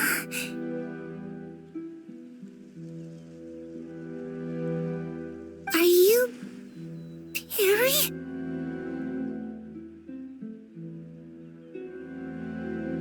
Indeed, it's been a while, Clairvy. Perry! Shh, stay right there. I'm sorry to postpone our reunion, but first I believe certain scores need settling.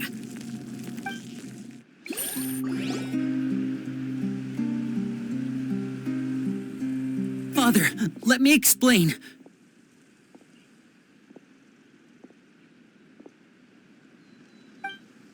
Out of my way.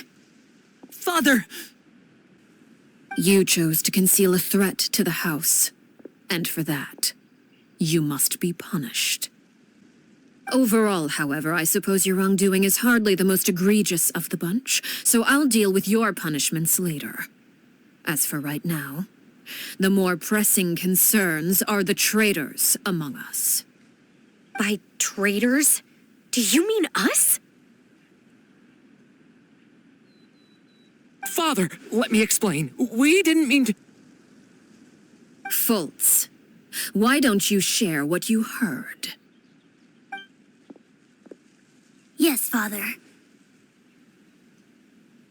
Secret Midnight Meeting number 3. Participants: Filial, Nantoy, Sato, Toddy.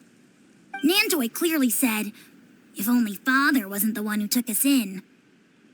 Sato added, "I'm sick of this life. I just want to live as a normal person." Filial was the worst of them all. She called us crazies and said a bunch of mean things about Father. I did not! You're lying! Fultz is trying to frame us. It's not like I'm the only one who heard those things. After that, you and Toddy and a bunch of other people started talking about Clairvy. You were using all those things Clairvy brought up as an excuse to question Father.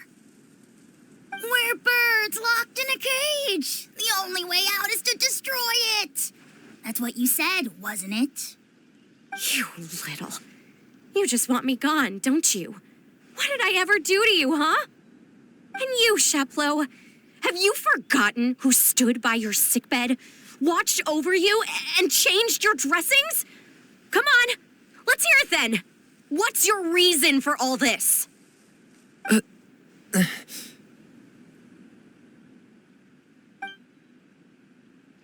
You're wrong, Filial. We don't want you to die. You're our family. Liar. You wouldn't be doing this if that were the case. So why? Why have you backed us into a corner? We all live in the House of the Hearth. You know the type of work we do, Filiol. A single betrayal can cost dozens of us our lives. It's not like it's never happened before. That kind of thing is hard to forget. That's why the House of the Hearth cannot tolerate any form of betrayal. Ever since we came to Poisson, you've had 7 secret meetings. A lot of the things you talked about really crossed the line. You've been spying on us for half a month? Wait a second. Now that I think about it, the move to Poisson was just a way to make it easier to spy on us, wasn't it? Because we were all in one place. You've had this planned all along. Filial, Nantoy, I'm sorry. I owe you both my life. I owe Clairvy too. If it weren't for all your help after I got poisoned, I wouldn't be standing here today. If this were any other situation, I would do anything to repay that kindness, even if it cost me my life. But rules are rules. I'm sorry. My hands are tied. Why? Why? That's enough, Filial. We made a mistake, and we should own up to it. We broke the rules, plain and simple. And now we have to face the consequences. I'm sorry, Chapleau. Foltz. I'm sorry, Father. We accept our punishment. Chapleau, according to the rules of the House of the Hearth, how should these traitors be punished? All those who betray the house pay with their lives. And so it shall be.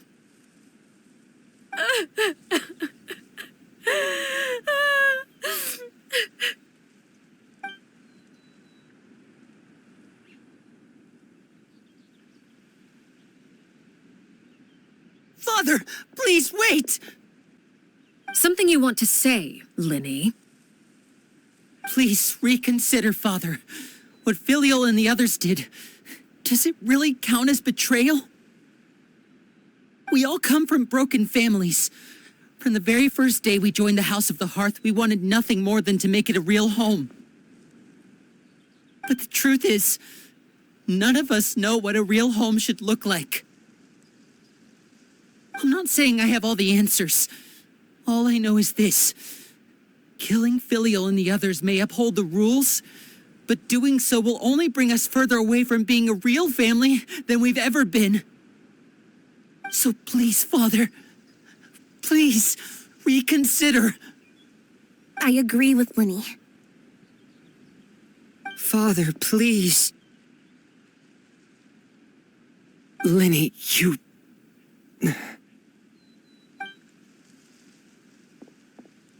I also agree with Linny.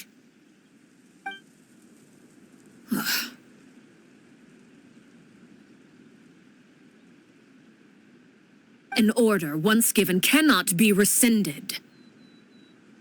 However, given the extent of your determination, I suppose we shall have to go about this a different way. Draw your weapons and face me.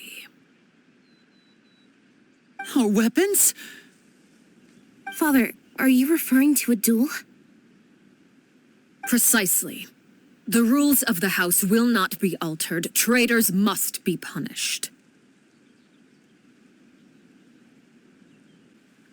However, resolving disputes with a duel is also one of our rules, one that also applies to me.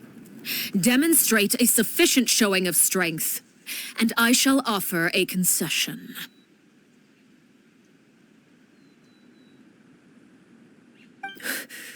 Wait. Beat Father in a duel? Impossible. Father is way too strong, even for Linny.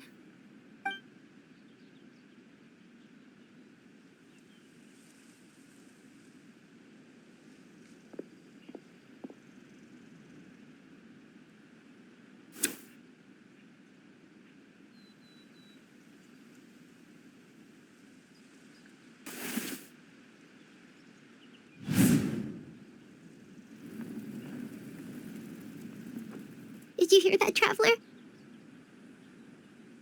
Letting the others have to duel the knave. What should we do? Can they really win something like that? If they lose, those people from the house are really going to be executed. Hey, are you listening?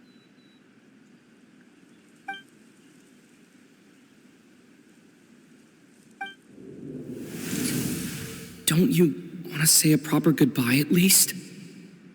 Anger makes you impulsive. Sorrow causes you to waver.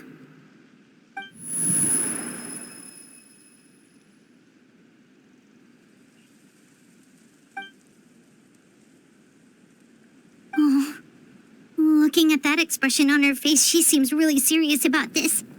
Guess that means there's no chance she's throwing the duel on purpose, huh?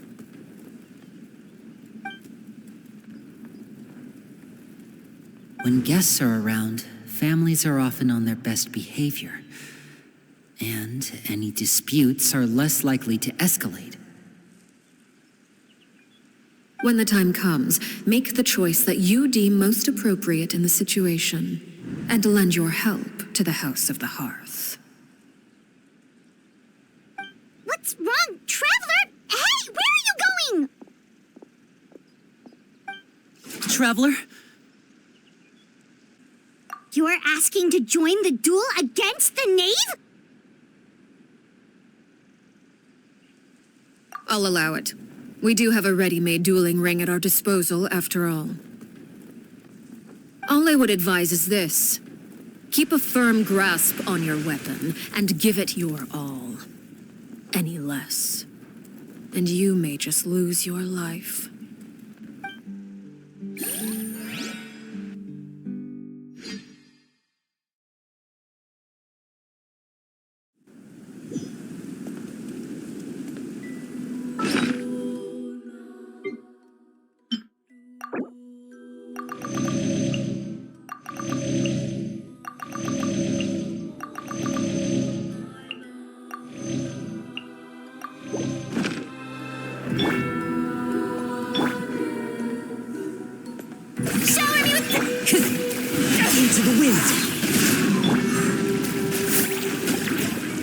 Spare your energy. Running is of little use. Watch out for Father's movements!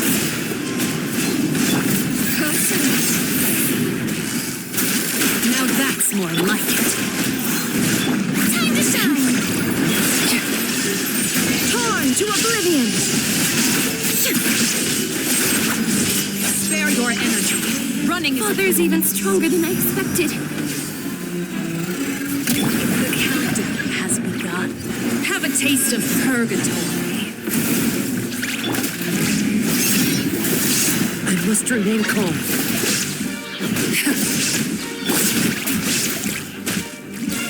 Look out! Is it my turn? Spare your energy. Running is of little use.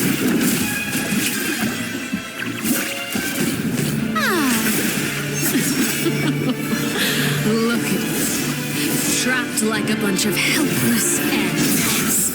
Now's our chance.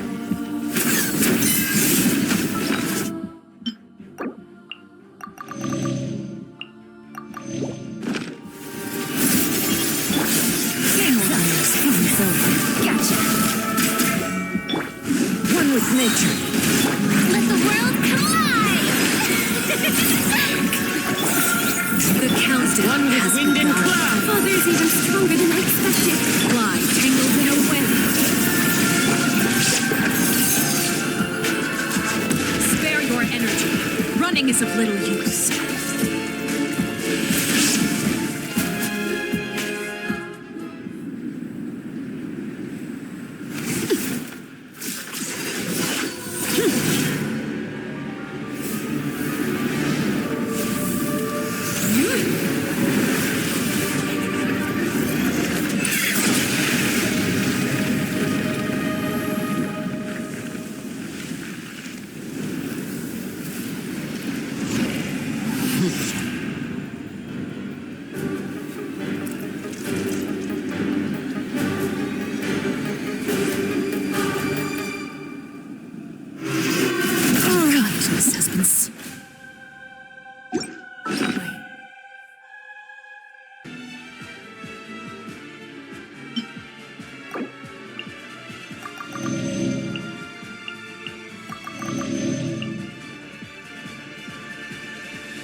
fate is all that remains.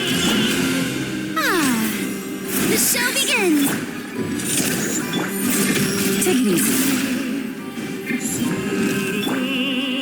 Never again.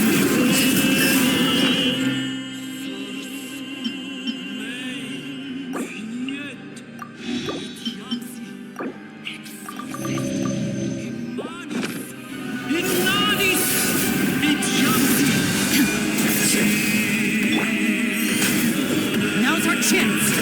Over here.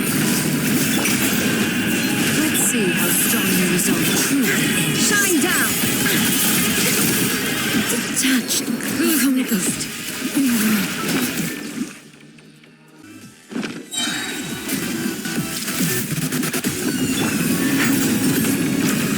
The sun and moon house.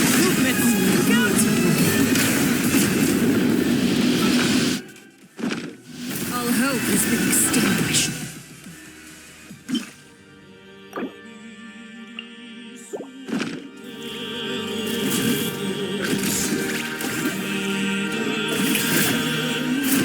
Time to shine. Here comes the catch. Quietly now. Now's our chance. Over here.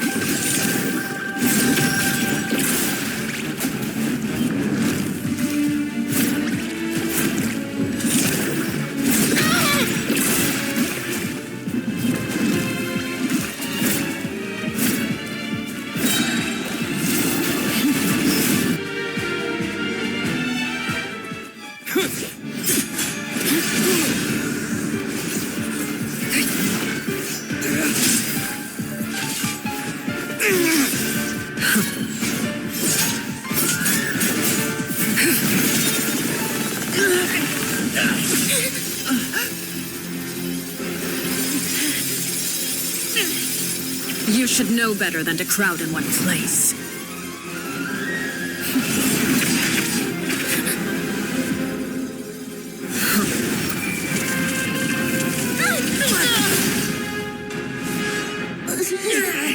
Oh, I know.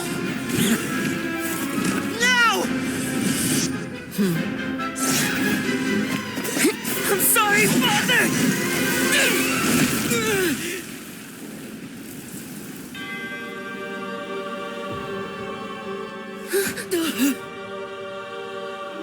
Sorry for what? This pitiful excuse for an attack.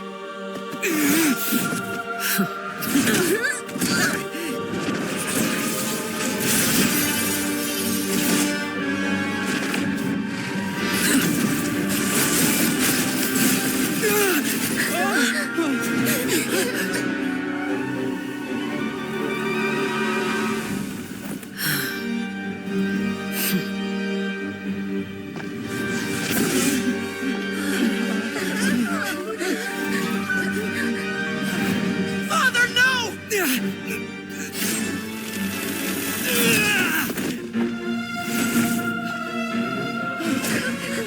Made it out, did you? You're stronger than I expected.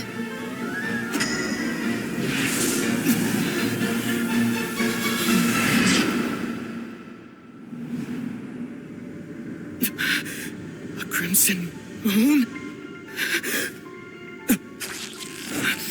I can't move.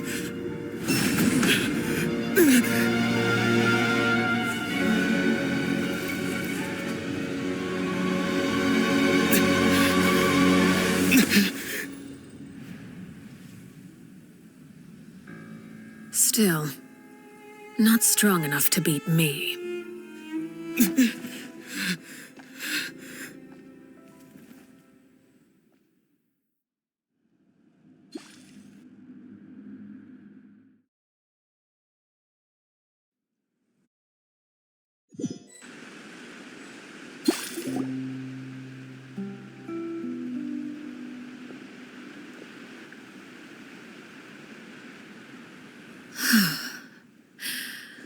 I believe we can end things here.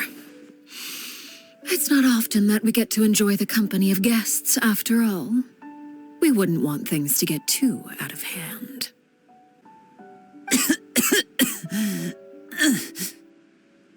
Brother, are you all right? Lenny. Given that I am the victor of this duel, as agreed, the punishment stands. No! I never thought things would end like this.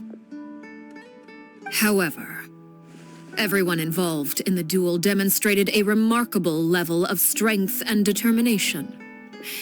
In light of this, I'm prepared to change the method of execution.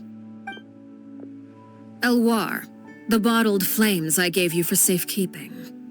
Do you still have them? Yes? I wasn't sure what they were for, but I've kept them super safe. I didn't lose a single one. Wonderful. Then, in just a moment, I'll have you administer them. Bottled flames? Indeed. They're the product of a secret experiment. Under certain special circumstances, flames can be extracted from my person and preserved. Once ingested, searing pain will spread across every inch of your body. No harm will come to you physically, but your memories will be burned away. If you can withstand the pain, when you awake, you'll have forgotten everything you know about the House of the Hearth, and will be expelled from the organization. In other words, administering this concoction will kill the version of you that grew up in the house, and give you a new identity.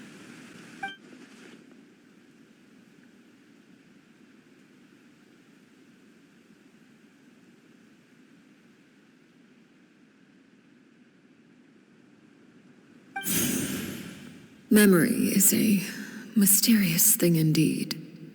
Losing a portion of your memories will alter your sense of self.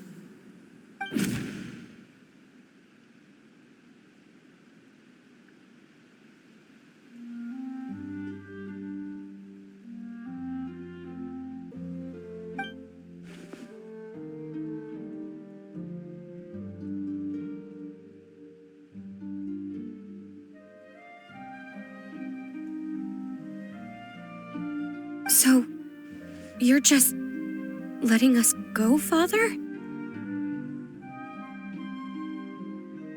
You misunderstand. Memories are extremely important. Once consumed by flame, the version of you standing before me will die, and our secrets will die with you. So no, I don't intend to just let you go, because the person who survives will be nothing but a stranger.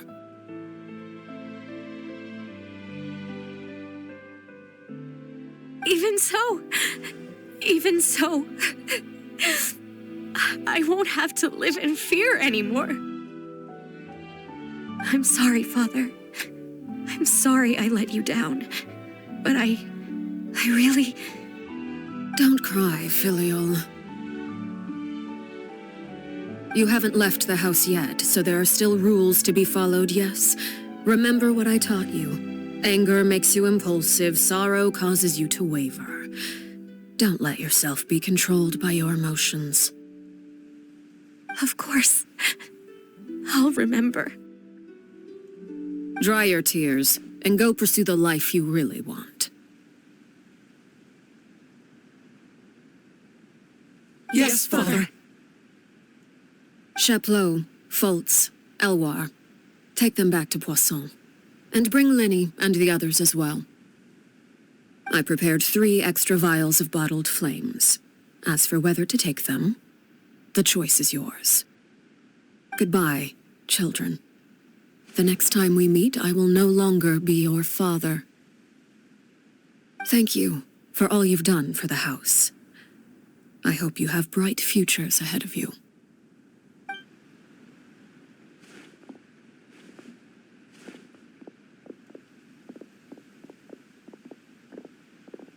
Father. Let's go.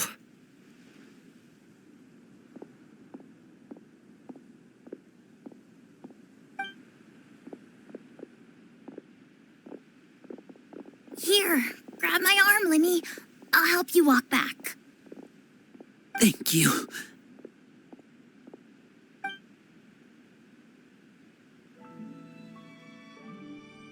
Clairvy.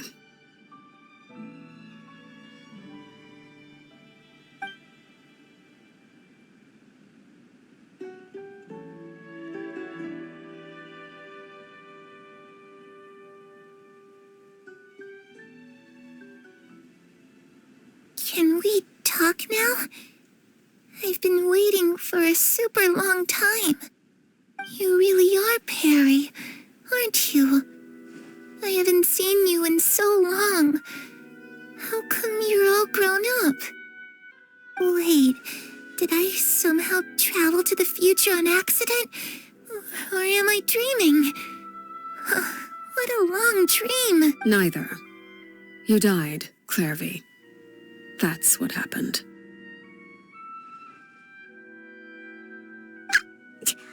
You could have at least sugarcoated it a little. Look, she's so speechless.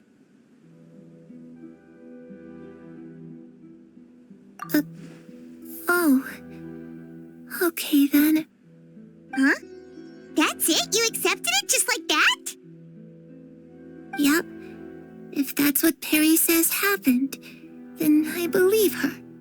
Perry wouldn't lie to me. Plus, I don't really need to know why I'm like this. I'm more curious about what happens in the future. If you're a harbinger now, Perry, that means Mother is gone, isn't she? Can you tell me about it? I want to know what happened to her. And to me. You never stopped trying to defy fate. At first, no one believed you. You could only vent your frustrations to the moon. In fact, you often sought comfort in the night sky. You wanted to see the aurora, so one night we promised each other we would go to Snezhnaya to see it together. Later on, you tried to run away, but you were brought back each time. Mother spared your life, but it wasn't out of kindness. Instead, she decided to make an example of you by slowly torturing you over time. That way, the other children would know what happens to traitors. Still, you never gave up. Mother hoped that through ruthless duel after ruthless duel, she would be able to crown an ultimate victor among the children she raised. But you called on everyone to unite, to fight to a draw in order to reduce casualties. Your efforts may have only delayed the inevitable, but still. You gave them hope. You tried everything you could think of, but every attempt ended in failure. Still, you never turned your sword on Crucibina, and you never turned it on me. On that gloomy day, you told me, "For the last 16 years of my life, I've done everything I can to fight for freedom. But now, I realize that the only freedom I truly possess is the freedom to choose to die." I never imagined I would say something like that. I must have been feeling really worn down. But somehow, I still think I understand. According to Mother's plan, only one of us was going to make it until the end. And I always hoped that person would be you. If I could do it all over again, I still don't think I would make a different choice. Even when I first met you, I knew you'd be able to do what I couldn't. Is that so? Even now, I'm not sure I truly understand what kind of freedom you were trying to pursue. But as the head of the House of the Hearth and as the children's father, I've tried to give them the most basic of freedoms. The freedom to choose their own fate. It's something I discussed with the Eudex of Fontaine. The children who want to leave the house will have their memories wiped clean of all secrets pertaining to the organization. In return, they will be allowed to live a normal life in Fontaine without being prosecuted for their past.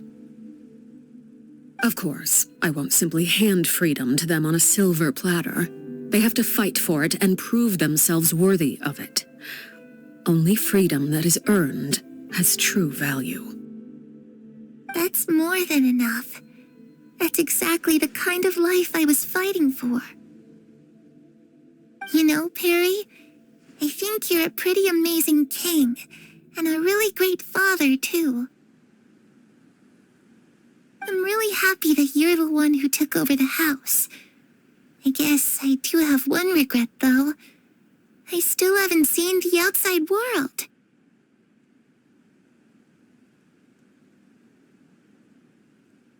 Well, it just so happens that our dear guests over here have been to many nations and traveled to countless places.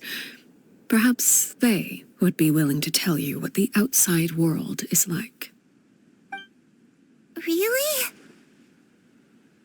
Of course! We've traveled all over the place. We've got so many stories, we could probably talk your ears off for 3 days straight!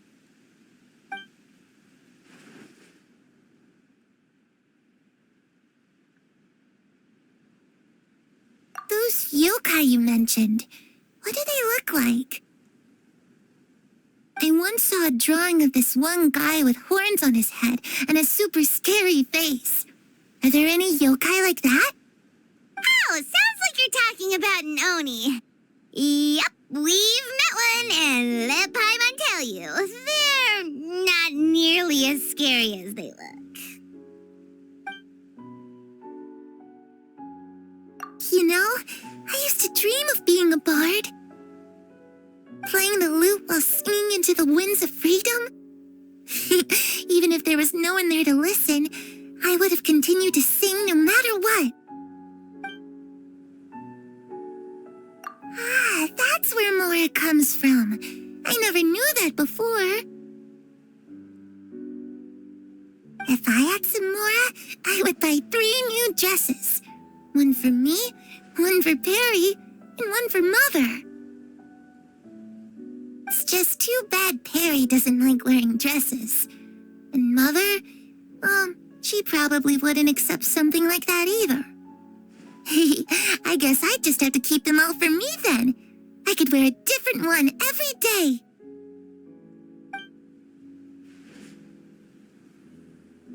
I was always too afraid to skip Mother's fighting lessons. But at the academia, I bet you could do all sorts of secret things in class. Things that have nothing to do with studying. I'm just kidding. Being able to study whatever you want without having to fear for your life actually sounds pretty great.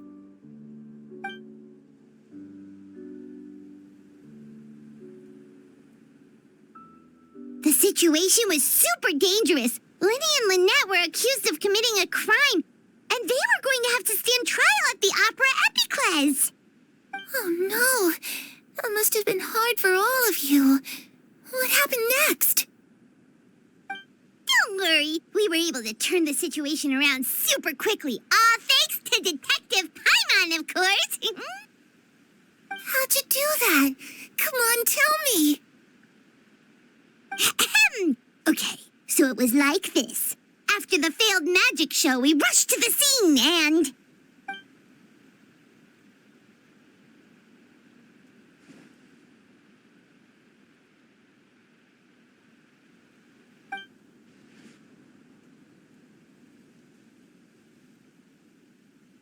Shadows don't have the capacity to learn or grow.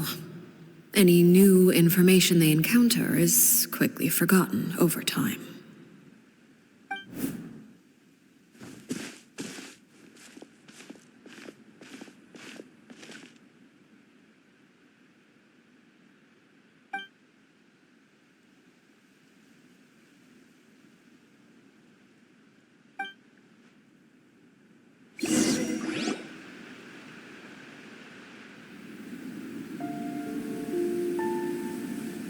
Clairvy, you've worked tirelessly from the shadows to overthrow the House of the Hearth.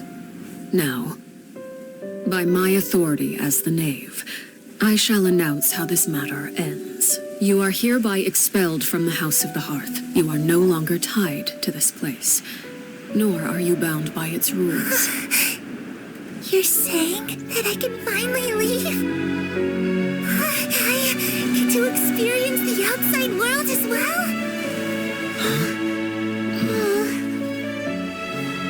Oh, I almost forgot. There's no getting older for me.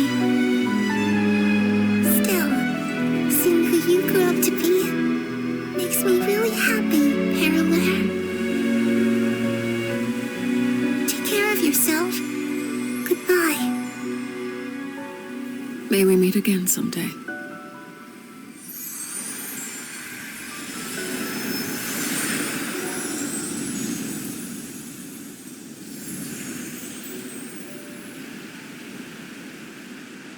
Clairvy. She left so soon. Paimon didn't even get to finish her story. I also have certain sentiments left unsaid. I wanted to tell her that the aurora I saw in Snezhnaya was just as beautiful as the ones in the pictures. But a shadow's memories reset at dawn. Had we delayed any longer, we wouldn't have had the time to say goodbye. Whatever regrets may linger, let them be lost to the coming of a new day. Father? It's Linny! Hey, Linny!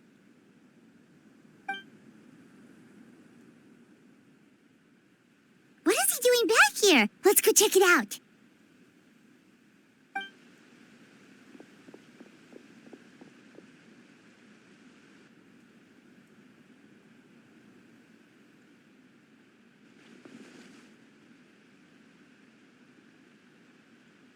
Father, the bottled flames have been administered. Filial and the others have left the house. And you? What have you decided? Thank you for giving us that choice, Father. But we never wanted to leave the house. It's the only home we've ever known. Lynette and Fremine feel the same way. They're recuperating back at the Hotel Bouffe d'été. But I decided to come back and tell you where we stood. I'm sure you're well aware of the expectations I have for you. I want you to follow in my footsteps and become the next king of the house. Yet you seem to have different ideas.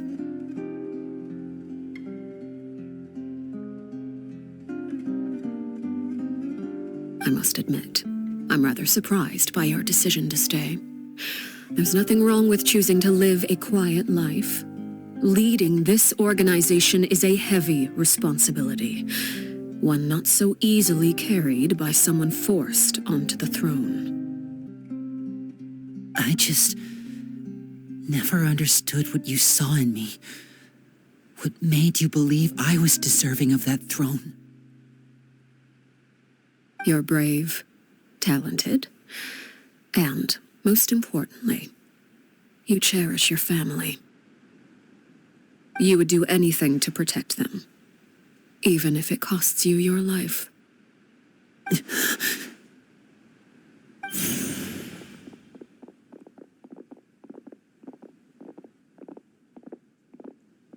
Speaking up back there was so brave of you, Linny. It's all thanks to you that we were able to convince Father to back down. You're a hero, Linny. Hero? Father is the real hero. Had Father gone all out during the duel, there's no way I would have walked away with my life. She must have had it all planned from the beginning, from the very moment she suggested a duel. I'm not deserving of that title. I'm not strong enough or smart enough. You're wrong. In my opinion, all you need to be deserving of the throne is conviction and the necessary strength to act on it. We may have different ideas of what it means to be a family, but you can hardly be said to lack conviction. What you truly lack is strength. For someone of your talent, though, that's something that will come with time. Even without that strength, you still chose to face me in a duel, even though the odds were stacked against you. That capacity to honor your convictions is what I truly see in you. Father. No one knows what the future holds, what tragedy or triumph may be in store. Being at the head of this organization requires the strength of will to face whatever comes. Caution will only hold you back. If reaching a certain standard were required to go after what you want, I would never have succeeded in killing my predecessor. Back then, there was still a considerable gap between our abilities. Strength may decide the ultimate victor, but those who let a lack of strength dictate their decisions or undermine their convictions will never be worthy of the throne. I understand, Father. Thank you. Children must grow up to surpass their parents. Only then can a family continue to flourish. The road ahead is not an easy one, so I'll ask you one last time. Are you certain you want to stay? You've done so much for me, Father, and that kindness must be repaid. Plus, with Project Stuja at hand, there are many dangers ahead, and I, for one, don't intend to back down. Protecting my family at all costs, that's my conviction. Then you're welcome to stay. As for Project Stuja, you need not be too concerned. If those cowardly businessmen and heartless dignitaries try to take us down, I'm prepared to teach them a lesson. Having members who longed for the light was our organization's last weakness. With those members no longer among our ranks, the House of the Hearth is like a spider hiding in the shadows. We need only wait for our prey to come to us. At present, our imperative is to use their plan to our advantage. In doing so, a crimson moon shall rise amid the frigid blizzards of winter. No demonstration of loyalty shall go unrewarded, and no sacrifice shall be in vain. As for the two of you, whether we meet again as friend or foe, I'll remember the camaraderie we shared in this moment. No matter how arduous the journey ahead, I hope we both reach our desired destination.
Fremine were recovering at the Hotel Booth d'été?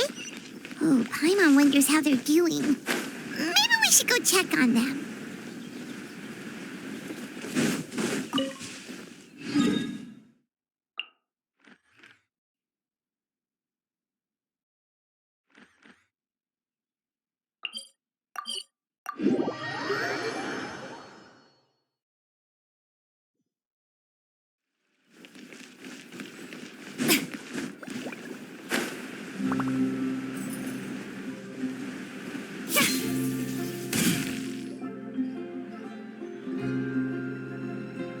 Lynette? Fremine? How are you feeling? Much better. Whew, what a relief. What about you? Are you feeling all right? I knew you'd come out unscathed. Us, on the other hand, well, we've been bedridden for 2 days. I couldn't even turn over. Oh, and I wanted to ask, is Claire V. gone? Linny and the other members have left Poisson and returned to the House of the Hearth. According to him, there haven't been any more sightings of a spirit roaming the house. I see. I'm glad. Father came to check up on us 2 days ago, and told us about what happened with Crusabina and Clairvy. Actually, I've met Crusabina before. Wait, what? You've met the former knave? Crusabina died a year after Clairvy. It was during the year between their deaths that I joined the House of the Hearth. Crusabina had an extremely cruel and radical way of doing things. While she was alive, the atmosphere in the house was suffocating. When I joined, though, the experiment she valued so much had already come to an end, and all the people involved, dead and injured alike, were gone. Crusabina never talked about the past with us newcomers.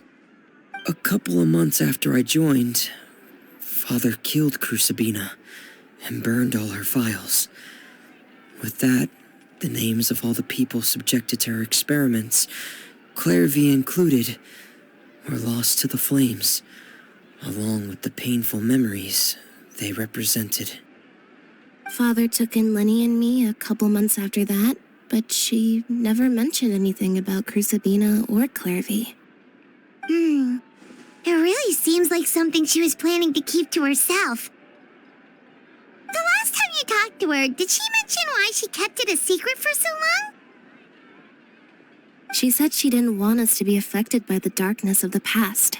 She was worried we'd develop a false sense of gratitude towards her if we knew about it. The foundation of a family should be free of any corrupting influence. Whatever happened in the past, it has nothing to do with who we are now.